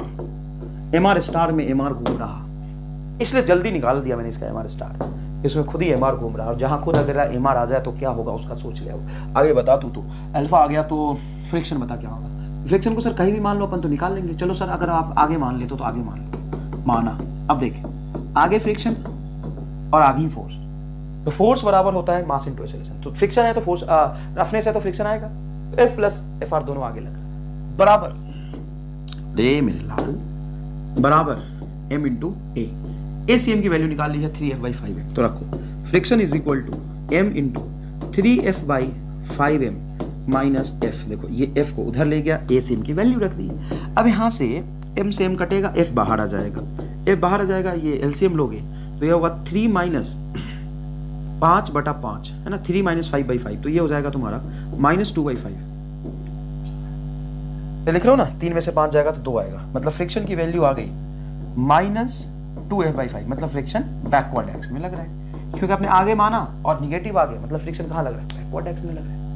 आंसर आ गया, समझ में आया कि नहीं है? अच्छा सर, नहीं थैंक यू नहीं, अच्छा सर, फ्रिक्शन का जो जनरलाइज टर्म आया था वो कुछ ये आया था, friction is equal to force है तो फोर्स से ही कंपेयर होगा F, और यहाँ पे मेन रोलिंग मोशन में लाने का रिस्पॉन्सिबिलिटी F को, F is equal to h/r minus k square we are square बटा 1 plus k square we are square. Sir खुद तो आप याद कर लेते हो, हमको मना करते हो, तो बेटा मैं तो पढ़ाते पढ़ाते याद हो जाता है ना, तुम भी याद रख लो, कोई बात नहीं। और बेसिक तो समझोगे ना, बेसिक मैंने समझाया, ऐसा नहीं बोल सकते पूरा बताया है, पूरी मजदूरी करी है, कोई कह नहीं सकता कि सर आपने इसका बेसिक तो नहीं समझाया, सीधा आंसर निकालना सिखा दिया। बेसिक तो बेसिक ये रहा बेसिक पूरा बताया, देखो ना, और बड़ा बढ़िया से टाइप भी है, कहाँ फोर्स लगा वो भी दिखाया, सब दिखाया, सब कुछ दिखा। देख फ्रिक्शन क्या था, F h/r minus k square we are square, h/r minus k square by are square, देखिए h/r minus k square we are square, ये फ्रिक्शन की वैल्यू है। अगर मान लो कि मैं फोर्स लगा रहा हूं एक ऐसे हाइट पे जहां पे h/r की value k square we are square के बराबर है, if this one is valid, अगर ऐसा है h/r इसके बराबर हो जाए, तो h/r इसके बराबर हो गया तो फ्रिक्शन तो 0 आ जाएगा। हाँ, फ्रिक्शन तो 0 आ जाएगा, फ्रिक्शन बिकम 0, मतलब रफनेस नहीं है, क्या रफ है, लेकिन इस पर्टिकुलर हाइट पे लगाने की वजह से, जैसे देखो कभी फ्रिक्शन आगे लगता है, आगे भी लग सकता है, बताऊंगा कब, पीछे भी लग सकता है, तो आगे लगेगा पीछे लगेगा, तो आगे से जब पीछे जाएगा तो बीच में 0 तो होगा, तो यहाँ पे आएगा 0। तो h/r की वैल्यू अगर k square we r k square के बराबर है तो फ्रिक्शन होगा 0। यहाँ पे देखो अगर h/r की वैल्यू बड़ी है k square we are square से, तो फ्रिक्शन लगेगा आगे, फॉरवर्ड, अंग्रेजी भी बोल रहा हूँ, forward, friction will be in the forward direction, है ना। फॉरवर्ड कैसे, h/r अगर ज्यादा है तो ये पॉजिटिव आएगा। अच्छा, अगर h/r कम है k square we are square से, तो फ्रिक्शन कहाँ लगेगा, पीछे, फ्रिक्शन कहाँ लगेगा, पीछे, ठीक है ना बेटा। अच्छा सर, लेकिन आप तो कह रहे हो फॉर्मूला ही आपको याद नहीं रखना, तो फिर हम कैसे निकालेंगे? अरे भैया ये तो ऐसा है हमारा स्टार, इसके बाद तुम्हें ऐसा लगेगा कि सर अब मेरा उद्देश्य पूरा हुआ धरती पे आने का, आज धरती पे आने का उद्देश्य पूरा हुआ। सच में सर कभी नहीं पड़ेंगे चक्कर में, कोई नहीं है हमारे स्टार के टक्कर। अगर तुम्हें समझ आ जाए ना यहाँ पे तो बता देना मुझे सर, बता देना मुझे। अगर ये चीज समझ आ जाए ना यहाँ पे, मैं अगर तुम्हें फ्रिक्शन याद कराना छोड़, भूलना मुश्किल कर दूंगा कि कब फ्रिक्शन जीरो होगा, कब आगे लगेगा, कब पीछे लगेगा, किस ऑब्जेक्ट में, तो लिख देना कि सर सच में मोक्ष मिला, कोई नहीं है टक्कर में। कहां पड़े हो चक्कर में, कोई नहीं है टक्कर में। देख अब ध्यान से, बहुत मेहनत से बनाया बेटा, बहुत मेहनत से सोचा है। अब देखना मैं तुम्हें बताता हूं, सुनना। h बाई आर अगर k स्क्वायर भी आर स्क्वायर के बराबर है तो ये r से आर स्क्वायर कटेगा तो यहां पे बचेगा r। बिल्कुल से तो काट सकते, नीचे r नीचे r, equal to greater than बराबर में काट सकते हैं। ये बचा तुम्हारा h बराबर k स्क्वायर बाई आर। मतलब अगर ये बराबर है तो फ्रिक्शन वहां पे अगर फोर्स लगाओगे h पे, h कहां से लेते हैं, सेंटर ऑफ मास, इस हाइट पे अगर तुम फोर्स लगा रहे हो f h is equal to k square by r height पे, तो फ्रिक्शन होगा जी। अब इस k को समझने की कोशिश करो, ये क्या आता कहां से, तो k आता है बेटा, यहां पे समझना, I बराबर होगा mk स्क्वायर बराबर, अगर आप हॉलो स्फीयर लेते हो, सॉलिड स्फीयर लेते हो तो सबका मोमेंट ऑफ इनर्शिया अलग अलग होता है। चलो मैं हॉलो ले लेता हूं, तो 2/3 mr स्क्वायर, हाँ सर ठीक है, m से कटेगा तो यहां पे जो तुम्हारा k स्क्वायर बनेगा उसकी वैल्यू क्या होगी, वो होगी 2/3 r स्क्वायर। मतलब तुम हाइट निकाल रहे हो, हाइट, तो डायमेंशन से अगर सोचो तो इधर भी हाइट आना चाहिए, मीटर में आना चाहिए, क्योंकि इधर हाइट है मीटर तो उधर भी मीटर, इसलिए के स्क्वायर भी आर स्क्वायर नहीं किया। फील करो इस बात को, फील करो इस बात को। सेंटर ऑफ मास से कितने हाइट पे फोर्स लगा है सर, h हाइट पे, h हाइट है, डिस्टेंस है, तो उसका यूनिट मीटर में आएगा। तो h बराबर में k स्क्वायर भी आर स्क्वायर तो लिख ही नहीं सकता, क्योंकि k भी रेडियस ऑफ जायरेशन होता है, रेडियस होता है, और आर स्क्वायर भी रेडियस है, तो रेडियस का स्क्वायर बटा रेडियस का स्क्वायर, तो डायमेंशन बच जाएगा। इधर तुम हाइट लिख रहे हो, उसका डायमेंशन चाहिए, इसीलिए यहां पे k स्क्वायर बाई आर है। अच्छा, k बाई आर स्क्वायर भी नहीं लिख सकते, 1/मीटर नहीं आएगा। ये तो बहुत आसान बात बताई नहीं यार, इसमें कोई दिक्कत नहीं। हाँ सर, ये तो मैं भी सोच लेता सर, इसमें क्या खास बात, ये तो मैं भी सोच लेता। हाँ तू सोच लिया, चल तूने सोच लिया ना, तू नहीं सोचा ना, चल ठीक है, ये सोच लिया।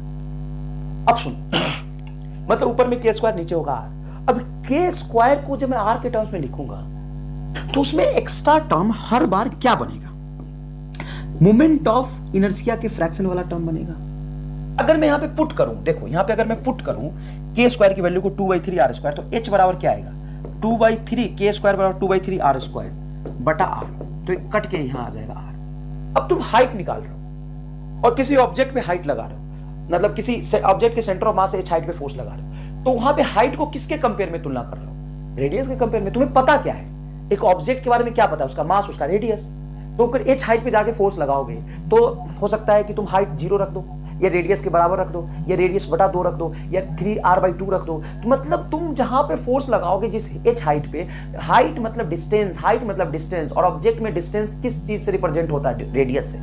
रेडियस ही तो है यहां से यहां तक, उसका तुलना जहां पे आप फोर्स लगा रहे हो उसका कंपेयर किससे करोगे, समझ रहे, इस बात को दिमाग में बैठाना, उसका कंपेयर किससे करोगे सर, रेडियस से।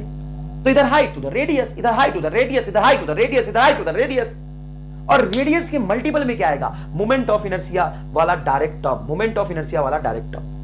हॉलो स्फीयर के लिए मोमेंट ऑफ इनर्शिया क्या होता है, 2/3 mr स्क्वायर। तो तू दुनिया को गोली मार, बस ये वाला टर्म पकड़ ले 2/3। मतलब ये पूरा तुम्हें याद नहीं रखना, ये भी तुम्हें h by r k by r याद नहीं रखना। बच्चे इसको याद रखते हैं फिर निकालते हैं, अरे ये मजदूरी करते हैं। क्यों करना तुम्हें मजदूरी, तुम्हें कुछ मजदूरी नहीं करना, तुम्हें ये देखना है कि small h for friction zero, small h is equal to this into r, बस। अरे भाई k स्क्वायर आर स्क्वायर के टर्म्स में ही आएगा, और नीचे आ रहा तो कटेगा। जब मुझे पता है कटेगा तो मैं क्यों उसके पीछे लिख के काटूं बार बार, क्यों मैं लिख के काटूं, क्यों लिख के काटूं, लिख ना जा रहे सर, लिख दिया। अब सुन, अगर लिख दिया तो ये बक्से में है मल्टीप्लायर या fraction coefficient of moment of inertia, जो मोमेंट ऑफ इनर्शिया का कॉफिशिएंट है। अब देखो, मोमेंट ऑफ इनर्शिया का कॉफिशिएंट मतलब रिंग के लिए लिखते हो mr स्क्वायर, मतलब उसका मल्टीपल 1 है। तो सिंपल तुम रिंग के लिए लिखोगे तो h बराबर 1r, मतलब रिंग में सेंटर ऑफ मास से h हाइट पे, मतलब r हाइट पे जाके तुम यहाँ पे फोर्स लगाओगे तो रफनेस होते हुए भी, म्यू होते हुए भी यहाँ फ्रिक्शन की वैल्यू आएगी 0, मतलब एक्सीलरेशन आएगा F/m। निकाल के देख लो, इक्वेशन लगा लो, जो कैसे कंसेप्ट सीखा वैसे लगा लो, फ्रिक्शन 0 आएगा। डिस्क की बात करोगे या सॉलिड सिलेंडर की बात करोगे, डिस्क और सॉलिड सिलेंडर का मोमेंट ऑफ इनर्शिया क्या होता है? mr²/2, मतलब H = r/2। धुआं धुआं उड़ा देंगे एकदम। और मोमेंट ऑफ इनर्शिया तुम्हें याद है, मतलब ये तुम्हें याद है, कोई नई बात ही नहीं बताई। क्या बताया मैंने? क्या बताया मैंने? नया कंसेप्ट क्या बताया? बोल, क्या बताया मैंने नया कंसेप्ट? तू नहीं देख रहा कि मोमेंट ऑफ इनर्शिया के फ्रैक्शन से ही रोटेशन मोशन में चेंज आता है, और उसका वाली बात यहां पे चिपका दी बस। ना तो मैंने तुम्हें ये रटाया, इसको निकालना है तो उसके लिए एक्सीलरेशन का फॉर्मूला बताया, फ्रिक्शन निकालना तो वहां से निकाल ले। ना मैं तुम्हें ये रटाया, ना तुम्हें ये कंसेप्ट समझाया, किताबों में ये लिखा है, बच्चे यही पढ़ते हैं, फिर इसको याद करते हैं, ओए ओए ओए, और लाल हरा पीला नीला काला, लाल हरा पीला नीला काला से इसको खूब ओवरलैप करते हैं, इसको हाईलाइट करते हैं। ये हमको ये this should be remembered Ramlal, ये याद रहना चाहिए। नीला पीला काला हरा सबसे रंग देते हैं इसको। अरे ये very important, very very important, very very important, गधा है तू, very very important, very very important. Box बना लेते हैं, लाल से बॉक्स, काले से लिखते हैं, हरे से इसको, इसी में H/R बड़ा होगा, H/R केस कर R से बड़ा होगा। ध्यान दे किधर, H = मोमेंट ऑफ इनर्शिया का फ्रैक्शन। रिंग के लिए मोमेंट ऑफ इनर्शिया का फ्रैक्शन होता है 1, डिस्क के लिए होता है 1/2, हॉलो स्फीयर के लिए होता है 2/3, सॉलिड स्फीयर के लिए होता है 2/5। तो 2/5 × r, ये हाइट है तो हाइट है, हाइट है तो हाइट है, डिस्टेंस है तो डिस्टेंस है, डिस्टेंस है तो डिस्टेंस है, मोमेंट ऑफ इनर्शिया का फ्रैक्शन है। अगर यहां पे फोर्स लगा दिया तुमने, सेंटर ऑफ मास से इस हाइट पे, सेंटर ऑफ मास से इस हाइट पे फोर्स लगा दिया तुमने, ध्यान से देखना, लाल पीला नीला काला हरा से कुछ नहीं करना, कुछ नहीं होगा, mr² ही करा पाएगा। mr² क्या कहता है, ध्यान से सुनना। अगर इस हाइट पे फोर्स लगाया तुमने, हाइट कितना है, हाइट डिस्टेंस है, तो रेडियस के टर्म्स में कंपेयर करेंगे उसका, तो h हाइट बराबर मोमेंट ऑफ इनर्शिया का फ्रैक्शन इनटू r। रिंग के लिए मोमेंट ऑफ इनर्शिया का फ्रैक्शन होता है 1, डिस्क के लिए होता है 1/2, सॉलिड सिलेंडर के लिए हो गया 1/2, हॉलो स्फीयर के लिए होता है 2/3, सॉलिड स्फीयर के लिए होता है 2/5, तो 2/5 इनटू r, 1/2, डिस्क के लिए 1/2 इनटू r, रिंग के लिए 1r, हॉलो स्फीयर के लिए 2/3 इनटू r। ये समझ में आ गया। यहां पे पर्टिकुलर सेंटर ऑफ मास इस साइड पे फोर्स लगाएंगे तो फ्रिक्शन की वैल्यू क्या होगी, 0। सर आगे कब होगी, तो ऊपर, if h is greater than this, ऊपर में आगे, ऊपर में आगे, अरे ऊपर लगाएगा तो आगे, ऊपर में आगे। अरे यार, अगर ये हाइट h से ऊपर है, मतलब इससे ऊपर लगाया तूने, इस वाले पर्टिकुलर टर्म से ऊपर लगाया, ऊपर मतलब आगे, और नीचे मतलब पीछे, नीचे से पीछे ही हो पाएगा, आगे का कोई मतलब है नहीं। नीचे पीछे, नीचे पीछे, ऊपर आगे, नीचे पीछे, वहां पे 0, वहां पे 0, ऊपर आगे नीचे पीछे।